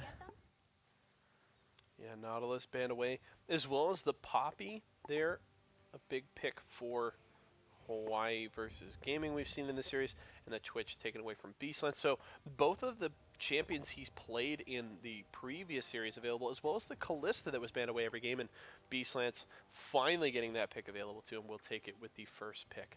Yeah, I saw it banned from him every single game when they went up against Blaze It Up Zach, and now it's just the Callista. We get to see what he can really do with it. I'm really excited to see if maybe Spiky goes with the Thresh as well, because that was also banned out. And now with Nautilus being off table, that's probably going to be his best support pick available. Korean Banana locking in this Rakan early. An interesting setup here. We would expect the Xayah pickup. Yeah, I'm almost certain that's going to be the Xayah paired with the Rakan. They know they don't have to pick their AD carry right now, because the AD carry for Ferocious Virgins has already been decided. It's the Callista, so they can wait until more shoes has to pick in order to pick up the Xayah for themselves. But it's not the Thresh coming in, it's the Braum that Spiky's going to be piloting with this Callista. So trying to allow Kalista to stack up that Braum passive, and if she can, that's going to be a lot of damage stacking up on that Rend. Yeah, will be interesting to watch this bottom lane that has been a focal point throughout tonight's broadcast. And they actually aren't even going to elect to pick the Xayah as of yet. So really seems like Indeed comfortable with either expecting Ferocious Virgins not to ban it away, or just thinking we just like the Rakan regardless of what it's paired up with. We can, make it work with many different picks here. The Graves taken off the board there. I like that. Orbit performing very well on that in the 2 wins versus Blaze It Up Zach. And last one, the Kindred, taking away both the marksman junglers that Orbit played in the last series. So I really like that. We're going to have to see him on something that's not as much of a comfort pick. And against a Sejuani... Quinn. Quinn. Another marksman. The last marksman jungler. He'll play Twitch jungle. Oh, it's banned. There you go. It's No, banned. it's Never not. mind. You baited me. Yeah, my bad. I honestly just thought of the next marksman jungler that came to my mind. It was Twitch. He's also on the ban table. They're not even allowing that to happen. We'll have to see what Orbit wants to take here. The Draven. Okay, so the Xayah is banned away by Ferocious Virgins, and Indeed gets a very solid pick here in the Draven. You attach some protection and some engage with the Rakan alongside Bear King's Draven. This could be a very interesting bottom lane to watch. Orbit is going to go back to the Ornn, Hawaii versus Gaming is going to go back to the Ornn once more. Worked out for him in game number 3 of their final series, and it's going to be the Ivern. Talk about a pivot here, away from some aggressive, damage-heavy picks in the marksman junglers to a shielding support jungler. Yeah, that's about as big of a pivot as you can get. That's like going from, Glacial in TFT to Assassins. There's not a shared champion We're pool at all about in the that. TFT references tonight, folks. Hope you guys are enjoying it as much as we are. And now the Sion back, Lucky Strawberry brought it out. We saw at the very end in Indeed's first game that he looked incredible on the Sion pick already, and he's back on it again. And now, Morsus, he was a big carry for Asian Imports, in Season 2 of Late Night League. He's on the Vladimir. Very big carry threat potential with that pick, and if he can get untargetable into a backline, there's not an exhaust on Ferocious Virgin's side right now. He can just tear up any backline he gets access to. Yeah, this is going to be an interesting game to watch here. A big frontline setup here for Bear King on this Draven. I mean, even in your mid laner, right? Because Vladimir is so difficult to lock down and to kill with the amount of sustain that he has and just his build path, that you really have 3 frontliners here and one that brings quite a bit of damage, as well as a Rakan for a lot of peel and some secondary engage. I mean, Bear King is very much set up to carry in this game, and if he can get going early on this Draven, cash in a couple of times, this could be a big game for the side of Indeed. The interesting thing that I do want to mention is with that losers final going 3 games, this team has been sitting around for a while. Indeed, I hope that they at least went into maybe a couple of flex games or something to kind of stay warm. Maybe there was another team at their store that they could say, hey, can we play a short scrim to kind of keep loose? But if they've just been sitting this entire time, I hope they're not too rusty. Obviously, this is a great team, and we have to give credit where credit is due. A lot of veterans of Late Night League playing here who know, how this works and how to play through it. So I hope it's not an issue, but it is one thing to recognize that, Ferocious Virgins are carrying momentum from a win, and they've been playing. They're warm, they're loose, and they're feeling good. So we'll have to see if maybe that's enough to push them to a victory here in Force Game 3, because they've got to win now or their night is done. Indeed is in winning position. They're at match point, and there's no breathing room here for Ferocious Virgins. Yeah, absolutely none at all. They're down 1 game already in the series. As if it was a single game. Grand Finals are going over to Indeed for this week, so they have to pull off a win in here and hope that they can, get a game 3 out of this best of 3. And I think they have a chance because the Ivern pick is so unexpected coming in from Orbit. It's something that, like we talked about earlier, it's the biggest pivot you could possibly have from a Graves Yes. Kindred, this super aggressive marksman style carry jungler, to the supportive style of the Ivern. I think that might catch Indeed off guard. They might not be able to have prepared for this strategy, and so it might actually give the room that they need in order to pick up the win here. Yeah, it'll be interesting to watch here, and Ferocious Virgins need a big game right now. There's an extra 4 points on the line. Both of these teams have secured at least 6, but that full 10 points is on the line in the early lead in Season 3 of Late Night League and the cash. So definitely a lot to play for here for both of these teams, and certainly they've both got to feel good about a top 2 finish in the first week, kicking it off in the right way, but it would really be, the cherry on top of this ice cream sundae if they can grab the victory here. And so we'll have to see. It's a very interesting series to look at. A couple of very good teams, and I like that we're going to feel a little more confident about what Ferocious Virgins brings to the table after their performance in game number 3. An interesting draft, to say the least, especially from a jungle perspective, but we get to see Beastlance on a comfort pick in the Callista, paired up with the Braum into a Draven Recon lane. So I think we're very much looking forward to a very interesting laning phase in the bottom lane and some interesting dynamics across the map between these two compositions. Yeah, and I'm really excited to see the way that Party Legend performs on the Ari. He looked incredible on it in the last series, so I think he'll probably do incredibly well in this game as well. Against the Vladimir, he should have a very free lane matchup almost, because Vladimir, not typically known for his early trading, he's much more of a scaling pick in the mid lane. It's not until he starts to get a couple items under his belt, gets the access to the Zanyas to buy some time during his ultimate to get the heal back off, as well as just wait for his cooldowns to roll back around. So Ari's going to have much more access to the game. She can push in waves, roam, and look to do what she did in the first game of our last series. Yeah, it will be very interesting to watch between these two teams. We are preparing to get into the next game of our grand finals. Indeed does have that 1-0 lead, and we are going to kick it onto the Rift now as Ferocious Virgins and Indeed will face off in the Central Region Grand Final in week number 1 of Late Night League Season 3. Both of these teams on to their platforms and moving out of the fountain to kick things off in this game. The arcade aesthetic on the map. Hope you guys enjoy it. Looks really pretty. Yeah, a little mastery spam from Ferocious Virgins. I like it. Looking for a level 1 here. They've got the Braum, who honestly brings to the table one of the strongest level 1s of any champion, because you give crowd control to any champion on your team. Oh, they almost got the second ward there too.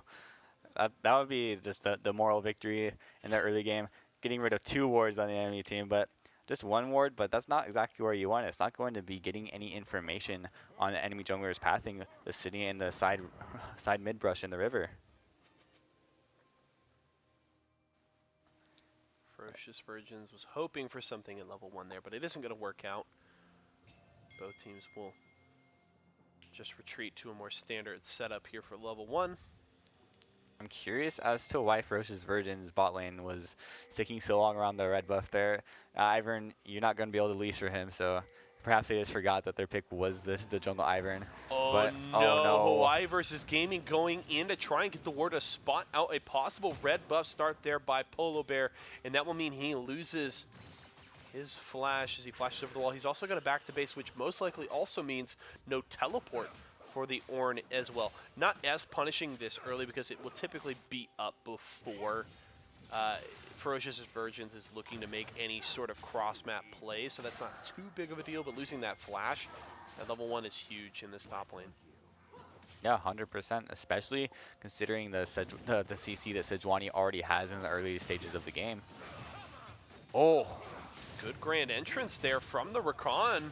Korean Banana getting the start there onto Beastlance using the Ignite.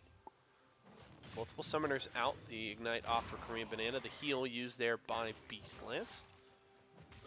Yeah, no, just a trade of 1 summoner on each side, but I'd say that has to favor Indeed's bot lane right now. They still have the heal on the Draven, and having that up against the Callista, she's already down HP. She has the Doran shield, but has used her health bot already. She's not in a good position to do well in this lane right now, just based off of the way that the early trading has gone.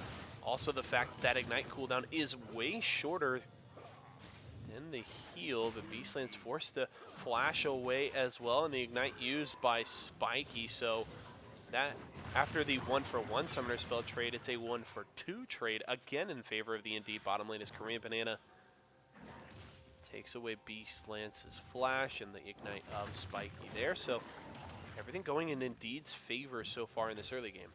Yeah, you can see Wacky Strawberry on the comfort pick of the side. He's so good with the decimating smashes, landing almost every single one onto the Ornn. And should Sejuani ever try to look to gank top, that's going to be where they want to target. He's already down flash. And now you also have a bot lane with the Kalista already down being flash. So Polar Bear has options for already where to gank because their summer spell's already down on lanes.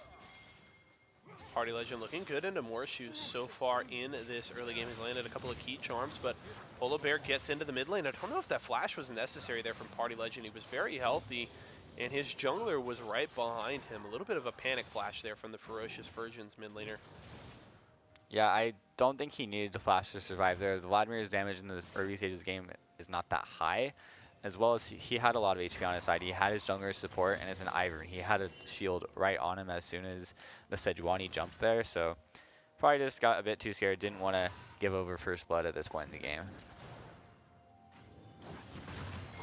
White versus Gaming going into trade there with Wacky Strawberry actually doing a good job of using the Unstoppable to avoid the knockup, but in the bottom lane, oh, the knockback from Bear King actually saves Beast Lance. Oh man, very scary there. Getting Beast Lance out of the way of some more damage from the bottom lane there. Wacky Strawberry's got to be very careful here in top lane. That might be just a single Q from the Ornn might kill him, but there it is. The Bellows breath ends up taking him down. No. I don't know the interaction. If Wacky Strawberry can use his Soul Furnace while charging the Decimating Smash, I feel like you can. But that's the cooldown he needed to be really focused on and be waiting to use his E, because the Soul Furnace shield, it's pretty big there. Yeah. And it would have been key if you're looking to trade there, because you've got to recognize that you're at essentially no health. And the Ornn, you know, while he is a tank, isn't much of a slouch in the damage department. So Yeah, absolutely not. After the changes they made onto, you know, the extra damage on his W, he has such good trading potential in this game and is going to be out trading Sion, especially considering he also has the grasp on his side. But I think one thing that I didn't, get to point out earlier was that Orbit actually was the one who saved Beast Lance's life. That shield going onto him as the axe was in the air that would have killed him ended up keeping him from going down. And now first blood in favor of Ferocious Virgins, and now they have the 200 gold lead. they're looking to take this early Infernal Drake as Spiky and Orbit are here trying to take it down. They're going to need the help of Beast Lance here with the Rend. Kalista very good at securing neutral objectives, and Morshu's going to get zoned away possibly here by Spiky, but he's feeling pretty confident to step in here. The Ignite is on and ticking. Korean Banana wants to go in. Not able to land the great entrance, but it isn't going to matter. Burning from the Ignite. Morshu's grabs the kill onto Spiky. Beast Lance has to back away as he is ignited as well by Korean Banana. And that will be the stall on that Infernal Drake. Will not go over to Ferocious Virgin, so we may see Indeed started up here. Polar Bears in the area. Yeah, that wasn't a really good time to start up the Drake. You saw Party Legend was extremely low on mana. Orbit did not have much health, much mana either. And Beast Lance and Spiky just ended up getting caught out off of a mistake in starting the Drake there. Misplay from Ferocious Virgins will cost them kill and this Infernal Drake, as that one is secured officially by Indeed. And I say this almost every game, but Infernal Drake is always scary. On Draven, that's not what you want to play against, is a Draven with an Infernal Drake at 7 minutes. Yeah, he's already super far ahead in his lane. He has shown a pretty masterful command of being able to catch the spinning axes, stack up his Adoration. I'm curious how many stacks he already has of the Adoration, because I haven't seen him drop an axe yet. But he's been pretty solid on this pick, looks very comfortable, and if he can keep that up, that Infernal Drake is going to mean his axes are going to take huge chunks out of the enemy team. Yeah, I mean, you thought they hurt before, but you add on that added percentage damage, and Bear King is going to be chunking the squishies on Ferocious Virgin, so we'll have to see if maybe they can get a favorable fight here. Korean Banana has been looking very good with his grand entrances, and Beast Lance, while he does have the hop, thanks to his passive, it's so short range that it's very difficult if Korean Banana can use the grand entrance right to avoid the knock up there. So the Rakan has the ability to make some good plays in the bottom lane. We'll have to see if Korean Banana can get something set up to possibly get the cash in for Bear King, as Wacky Strawberry continues to be pushed under his tower. Morshu's taking a lot of damage in mid lane as Party Legend looking for a possible solo kill onto the Vladimir. Yeah, and there's the Ornhorn coming out. Not enough damage, but that's going to be the ultimate response here from Wacky Strawberry. Ooh. Honestly, I have to say that was super risky. If that's a little bit of a misplay there from Hawaii versus Gaming, because if he gets that knock-up right, Wacky Strawberry is dead. Like, Wacky Strawberry ults in nearly to his death. Yeah. There. Oh, Polo Bear is going to go down in the 1v2 to Party Legend. Does he want to keep going in onto Morshu? Would be risky under tower. But just elect to try and secure some tower plates here, and Morshu's will defend the tower as best he can. One tower plate goes over, thanks to Daisy. And I think already we're seeing a pretty big difference from what we expected the series to go. We expected, indeed, after their pretty dominant game that we only got to catch the tail end of earlier, we expected them to have an incredible game here too. And right now it's actually, in favor of Ferocious Virgins. They aren't able to capitalize as well as we thought on some of these lane matchups, on some of those early blown sums. And I think the Sejuani, should be trying to target this bot lane, trying to play around the Draven, but instead has been trying to, gank for Wacky Strawberry or Morshu's instead. And I think I would like to see a much more focus from Polo Bear onto, getting Bear King ahead.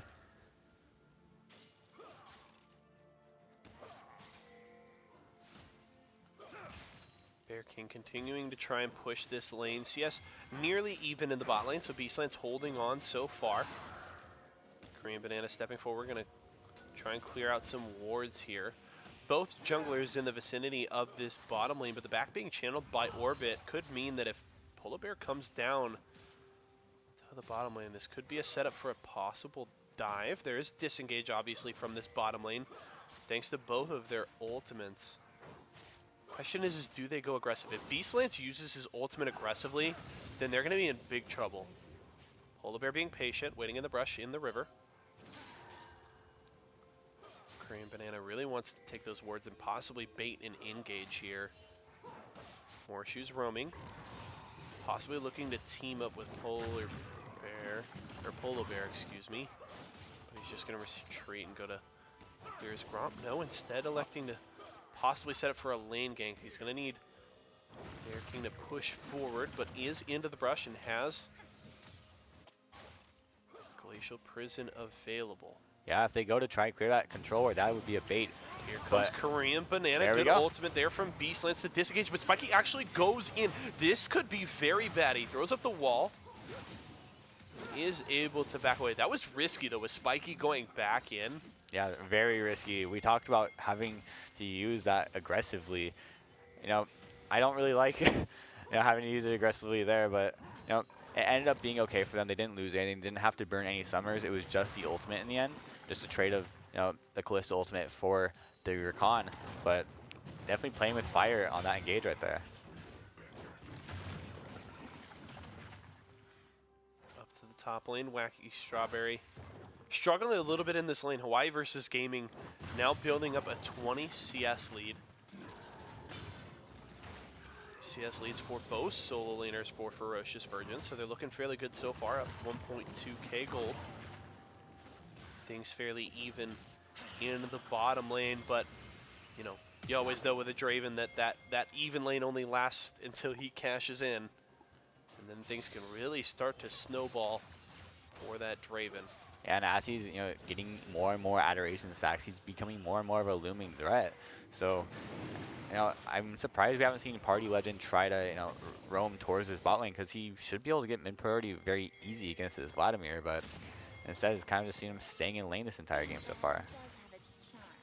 Charm onto Morshu's. He's going to eat some damage there. Does the ultimate come out from the Ahri? No, it won't. They're going to look to collapse here onto Polo Bear and Korean Banana. They're able to get over the wall. Can they stay safe, though, as Party Legend wants the kill? He is going to take down Polo Bear. Bear King looking to cash in here, but it's a 2v1. He's got to be careful. Has his flash, able to get over the wall, and has the heal as well, but he'll elect to back away for now.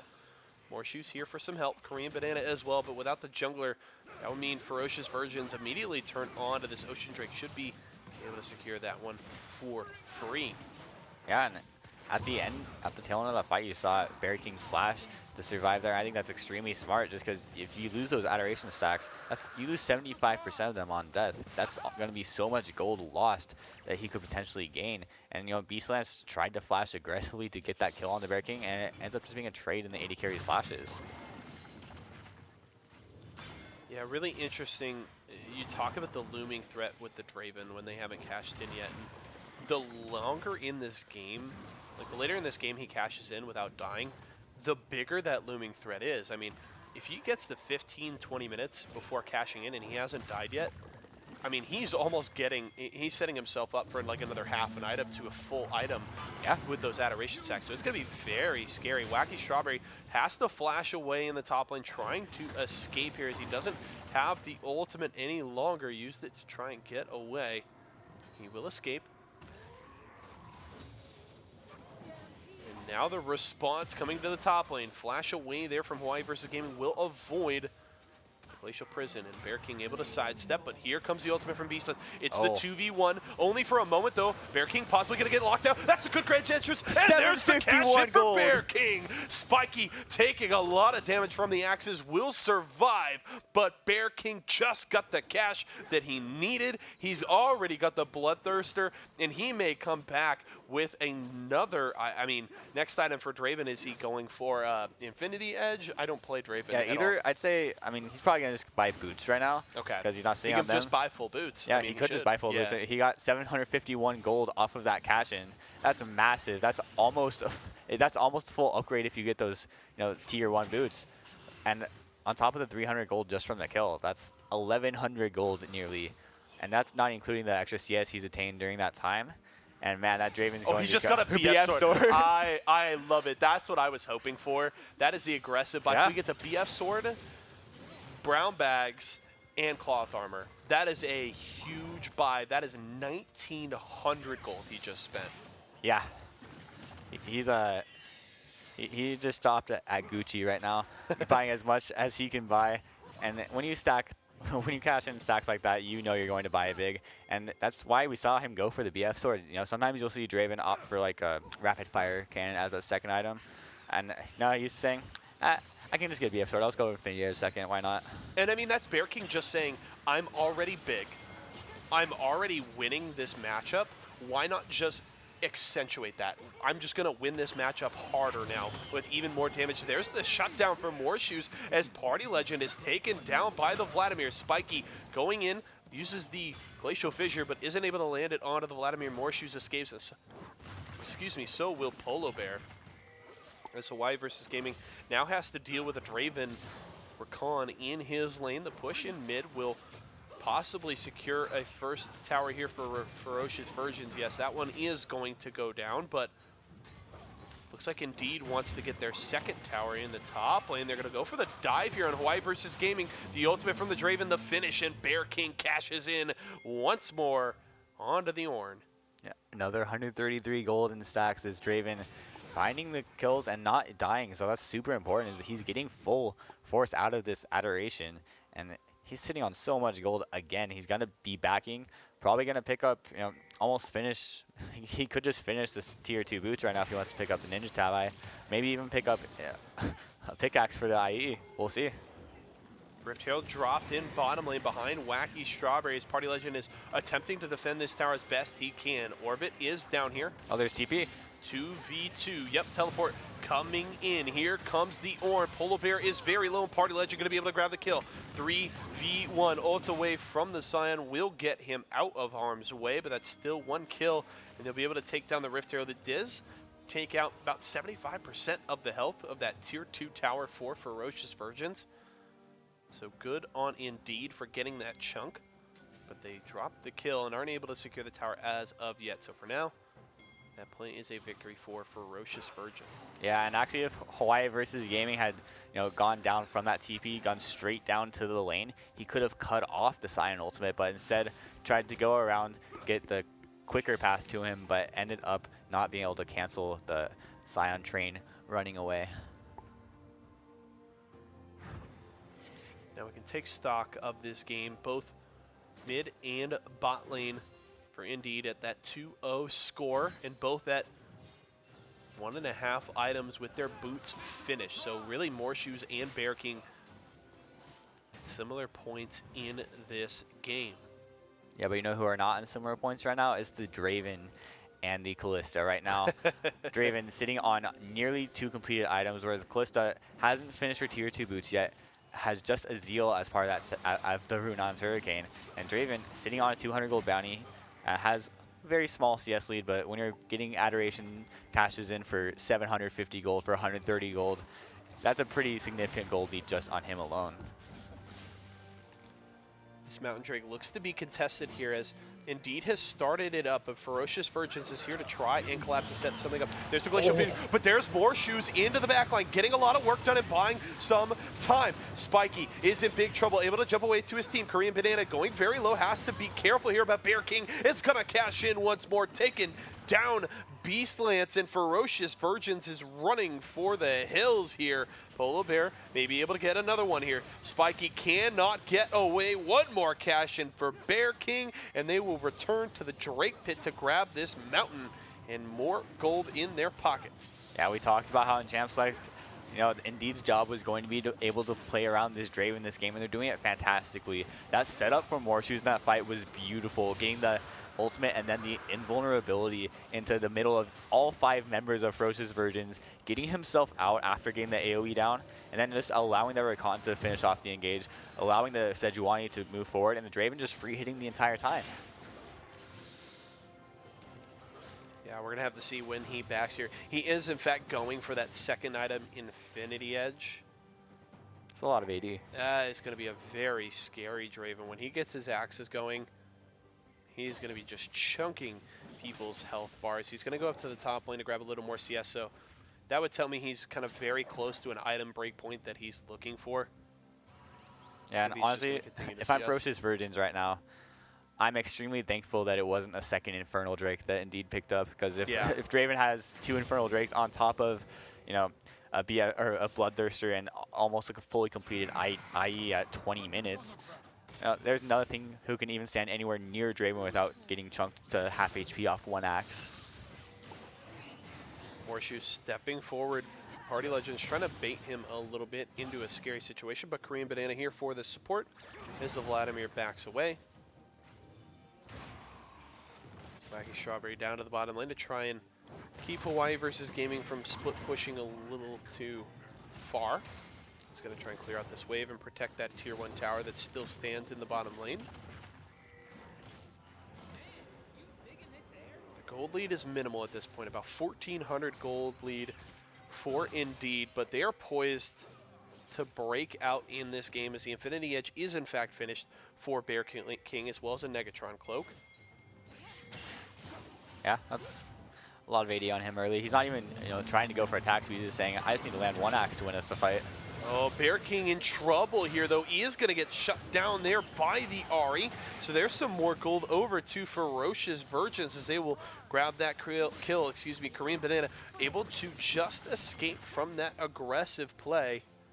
But now it looks like Ferocious Virgins is making the call to go to Baron. This would be interesting. You have the Callista, which is certainly good at securing the objective. Yeah, and you have taken down the primary carry of Indeed.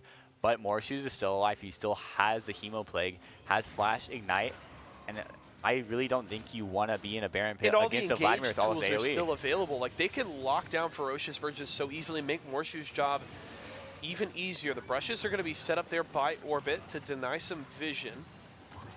But they're going to back away. They take the Scuttle Crab to retain vision around the area. But I think that's smart from Ferocious Virgins. That was a little too over-aggressive of a call. I know the Draven is down, but Morshoes is still a very big threat, and he has his entire front line there to protect him, so.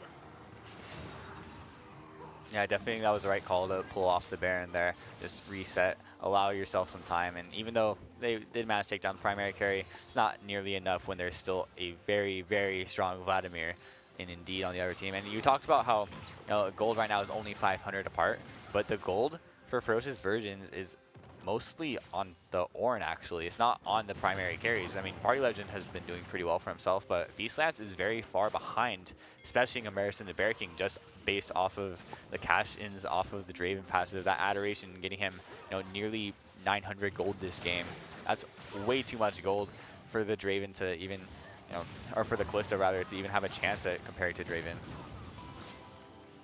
Hawaii versus Gaming has to escape from the aggression there of Indeed, but is not feeling too bad after getting out of there. Was forced to use his flash, though, which is a little rough there for the Ornn, but Hawaii versus Gaming still has his ultimate available for some engage as his team looks to defend this tier 1 tower, in mid lane. Beastlands on his way there on the Kalista. And Hawaii versus Gaming down to the bot lane.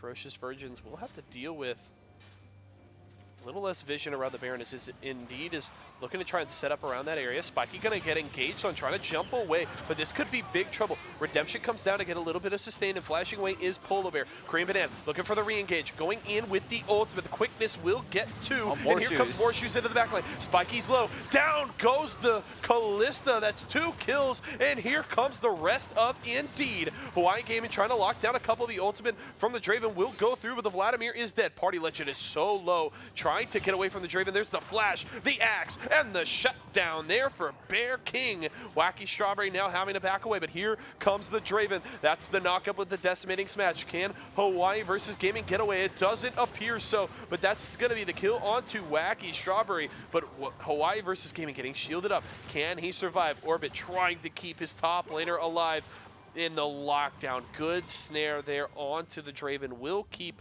the Ornn alive, and Ferocious Virgins able to claw back, get a couple of kills back in that fight. In the end, I believe that was 2 for 3, still in favor of Indeed. It was such a long fight, though. And there's a double Infernal you were talking about. Yeah, and guess who has positioning on it right now? It's Indeed. Draven's still right there. He doesn't have any mana, but he's still pretty much full HP. And that's going to be, there's not really any threat from Ferocious Virgins right now, unless Ornn tries to take this Q in to get the steal, but Kalista doesn't quite get the rend off, isn't going to get it, but... And it's actually going to get engaged on. This is big trouble. He doesn't have flash, and he's going to go down to Polo Bear. Way too over-aggressive there. Either a miscommunication or just Beastlance not understanding what he was getting himself into there, because he jumps into the pit without summoner spells, is immediately collapsed on after not securing the Drake. And now that means Indeed says, cool, we took your carry, now we're going to take the Baron. Yeah, you saw him trying to auto the controller in the pit to get the hop over the wall. Perhaps he didn't have the Q as well, but not getting him out of the Baron pit there is what's ultimately going to lead to this Baron going over for Indeed, unless Orbit can pull off a miracle still. Here comes the Ornhorn, gonna knock up a few, but here comes the collapse. A lot of damage coming out from Horseshoes, and Korean Banana gets the kill onto Party Legend. The Recon goes down, but the Baron is secured by Bear King, and here comes the rest of the team. They're trying to retreat. Glacial Prison will just miss. Here comes Beastlands, needs to get the Ren stacks moving. They're going to get on to the tank. Wacky Strawberry is going to go down. That's 1 kill to Beastlands. They're looking for more. Bear King is caught. He is going to fall. The Draven will not get another kill. That's the double for the Kalista. And the response from Ferocious Virgins makes it 2 for 3. Yeah, now kills completely evened up in this game. And there's still 3 members dead on the side of Indeed. If I were Ferocious Virgins, I would just turn straight towards his Baron. Morshoes has used his ultimate. He doesn't have the Ignite up until just a couple more seconds from now, but that could have been a potential. Oh wait, that's why I didn't turn towards Baron. Indeed got it already. Yeah. When they started the fight, Bear King stayed in the pit and finished it. Hawaii versus Gaming is going in for a bit of an aggressive engage here. Morshoes took a lot of damage, but here comes Korean Banana. He wants to go for the engage. Good grand entrance, catches 2. Do they have the damage? So Morshoes takes down Beastlands, and that's the kill they needed. Spiky going low, gonna get locked down by Polo Bear. There's the grand entrance on Hawaii versus Gaming. It's the 3v1, and he doesn't have the damage nor the tankiness to survive. The kill will be secured. Doesn't matter if you can hit the emote spam. Down goes the Ornn, and the response is swift from Indeed. And finally, that mid lane outer is going to go down. Indeed, probably going to get a lot off this Baron buff. Only 2 members alive on the side of Ferocious Virgins, and Ari's the only one who can do any wave clear. But against the Baron up, Siege minions, against so many Baron Upcaster minions, you're not going to be able to clear all of that in time. And the respawns are just now coming in for the bot lane of Ferocious Virgins.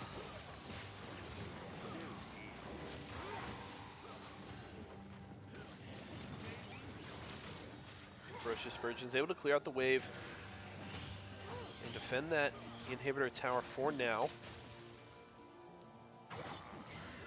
Drake not going to be up quite yet, as the double Inferno is already stacked up on Indeed and hoping for a third in this game. Ferocious Virgins going to try and clear out some wards in their own red side jungle. Get a little bit more control on the map. They're going to need to get wave control next. Only 3 towers taken by Indeed at this point was a little slow, all things considered, but you would have to credit part of that to losing multiple Baron buffs there in that fight after the Baron secure. But they're going to look for more here, possibly. Going to go in for Hawaii versus Gimme. He's going to charge away. No engage there from the Rakan as the collapse is coming for Ferocious Virgins. They want to get to the top lane and take down Bear King. They know he is the key to a lot of these fights.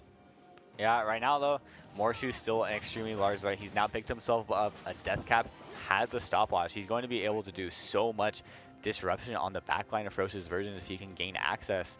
But still, Ferocious Virgins, the reason why they're surviving in these team fights is because their front line is huge. They're able to, soak up so much of Draven's damage with it. We'll have to see if it's going to be enough this time as the engage comes on to Hawaii versus Gaming. Now he goes in for the knockup at Beastlance, takes down Korean Banana. Is that enough to get this fight moving in Ferocious Virgins' favor? No, it will not. Beastlance is going to go down. Bear King is dealing with the 2v1, but he still gets one killing a party legend. Can he get 2? He's trying to survive. He's got so much lifesteal. Orbit just able to take him down. Wacky Strawberry not there soon enough. They abandon their bot laner, and that means Bear King goes down into 2 for 2.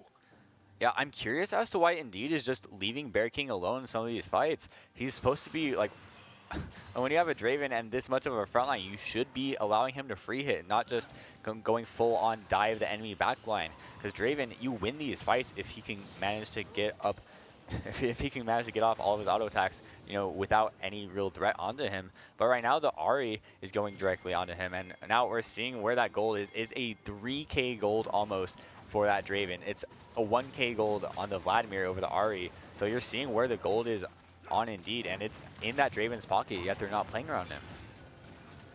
Yeah, I would like to see a little bit of an adjustment from Indeed to protect Bear King, because he is the key to these fight wins. Morshoes is very independent in these fights. You don't need to peel for the Vladimir. He's got his own self-peel and sustain. You really need to kind of let Morshoes go out on his own and, obviously follow up on his plays, but you need to play around Bear King, protect him, and allow him to succeed in these fights. Hawaii versus Gaming is stuck in the pit, and here comes a collapse from Indeed. They're going to try and take the top laner for free, but there is the blast cone over the wall for some help. Beastlands uses the ultimate to get the knockup, but there's the Glacial Prison right onto Spiky. Here comes the rest of the fight. They're just all stuck in the Drake pit, and that's 1 kill. Down goes Beastlands. Hawaii versus Gaming trying to get some of that's the double kill for Morshoes. The cash in for Bear King. That's 3 dead for Ferocious Virgins, and here comes Indeed.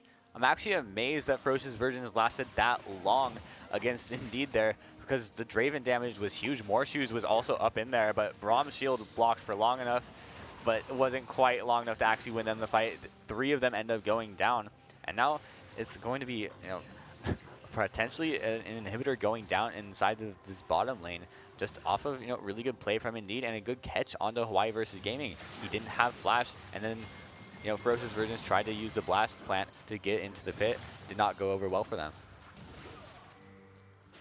Indeed, waiting for the minion wave to push up here. But without Baron buff now, Party Legend's able to clear these waves out fairly easily, and it looks like Indeed recognizes that, will retreat and possibly look to set up maybe a pick. Could go for Baron. There are pings onto it now. Morshoes will back. And one thing I want to note is that Bear King actually opted for the Phantom Dancer instead of the Rapid Fire Cannon. He's not going to have that extra range to get a potential spinning axe onto Beast Lance or something. He's going to have to, or he went for the Phantom Dancer just because, the Ahri's been diving onto him so often, trying to just one-shot him.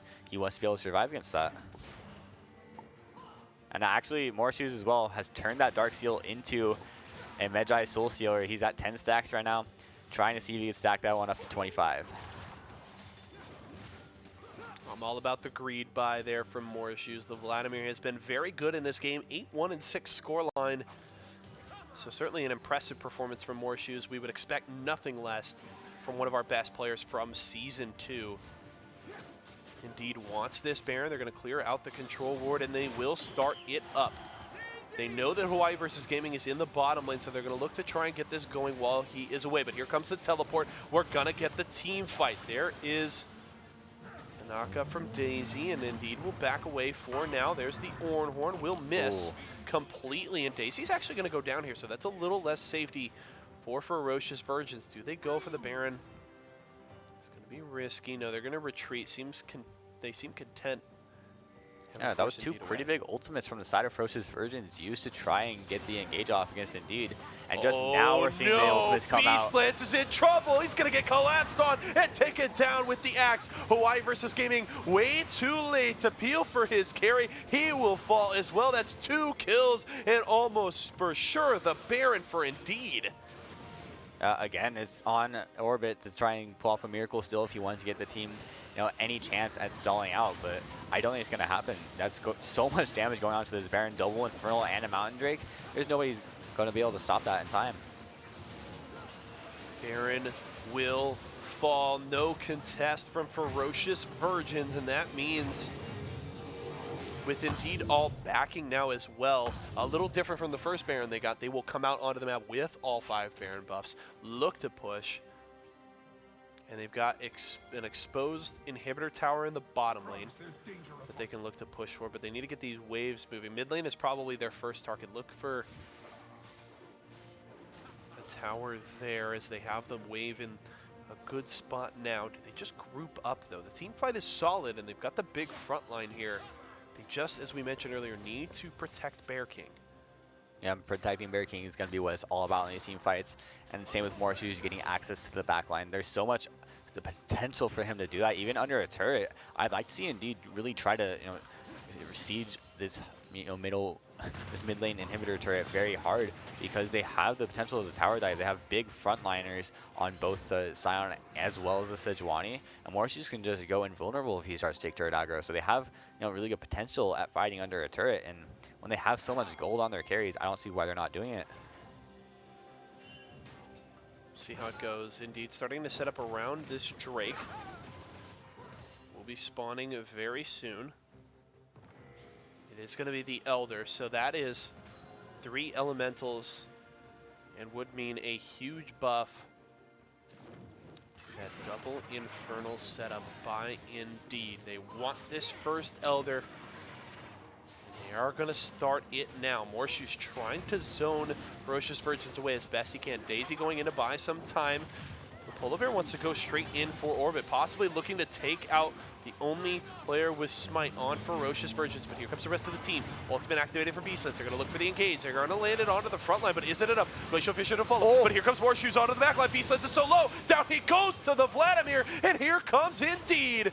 Trying to get away and buy some spaces. Party Legend going to survive just for now, but not enough. Polar Bear grabs the kill. Down goes the Ivern. That's 3 for 0. Soon to be 4 as Bear King axes down the Ornn. Spiky running for his life, and Indeed running for the base as they grab a huge fight and are looking for the win. And that's a massive mini wave in the bot lane. There's nothing Spiky can do. He's just gonna have to watch as Indeed takes this win and is going to take the grand finals in the Central region for week 1 of Late Night League. Morishoes gets the backline access he needed, is able to just shred through all of the squishies of Ferocious Virgin and set his team up for the win in the Central Grand Finals in week number 1. That's 10 points to Indeed. And they will kick off Season 3 with a huge victory. Yeah, and this new revamped Asian Imports roster coming in from Season 2. They took one of the best players on one of the other Central Region teams, Korean Banana, had him come back to their team, role swap to the support role, does incredibly well. They took their own jungler, Bear King, moved him to the AD carry role, and he looked phenomenal in this game as well as in their last game that we just barely caught the tail end of. And this roster swap has been doing incredible wonders for Indeed. They're looking amazing and might be the same top team that they were last season, but have the potential to challenge Fruitling in the finals if it gets to that point again. I mean, this feels very G2-esque from Indeed here, trying to bring in a top player from another team, get a bit of a role swap to make things work to try and build a team that can compete with the best in late night league. They know how it feels to fall at the hands of Fruitling and the E-Boys as they were dominated in the last season's final, and I think that has left a bad taste in their mouth, and they're really coming back with a vengeance this season, looking to take a title in Season 3. Yeah, and this game, similar to the other games we watched today in our first series, it was kind of slow at the beginning, a bit, back and forth. But as soon as it started going in favor of one team, they just took off with the lead, and indeed, just looking, dominant as the games went forward. And those fights from Morshoes and Bear King, they were phenomenal on this carry play, and I'm really excited to see what they can do in these later weeks because I know these players are amazing, and they're going to have the potential to do it more and more often. Yep. Definitely a very great way to kick off Season 3 of Late Night League. If you guys enjoyed that, we've got plenty more for you. 7 more weeks of action in Late Night League, and it's only going to get better. We didn't even get to see any Western teams tonight. Trust me, we will have that for you later in the season. Don't you worry. But this is going to do it for us tonight, folks. Thank you so much for joining us. If you enjoyed tonight, and if you're looking for some more content from Esports Arena, remember we are streaming all week all of our leagues. We've got action tomorrow night with our Blizzard games, Overwatch, and Hearthstone. Wednesday night fights, a very big night for the FGC. We've also got Super Smash Thursdays and Fortnite Frenzy on Friday. So if League isn't your gig, that's okay. We've got the whole setup for all of you folks. But that's going to do it for us tonight. My name is JC Asa McDonough. I was joined by my good friend Shane Seal Erickson. We're going to sign off for tonight, but we'll see y'all again next time.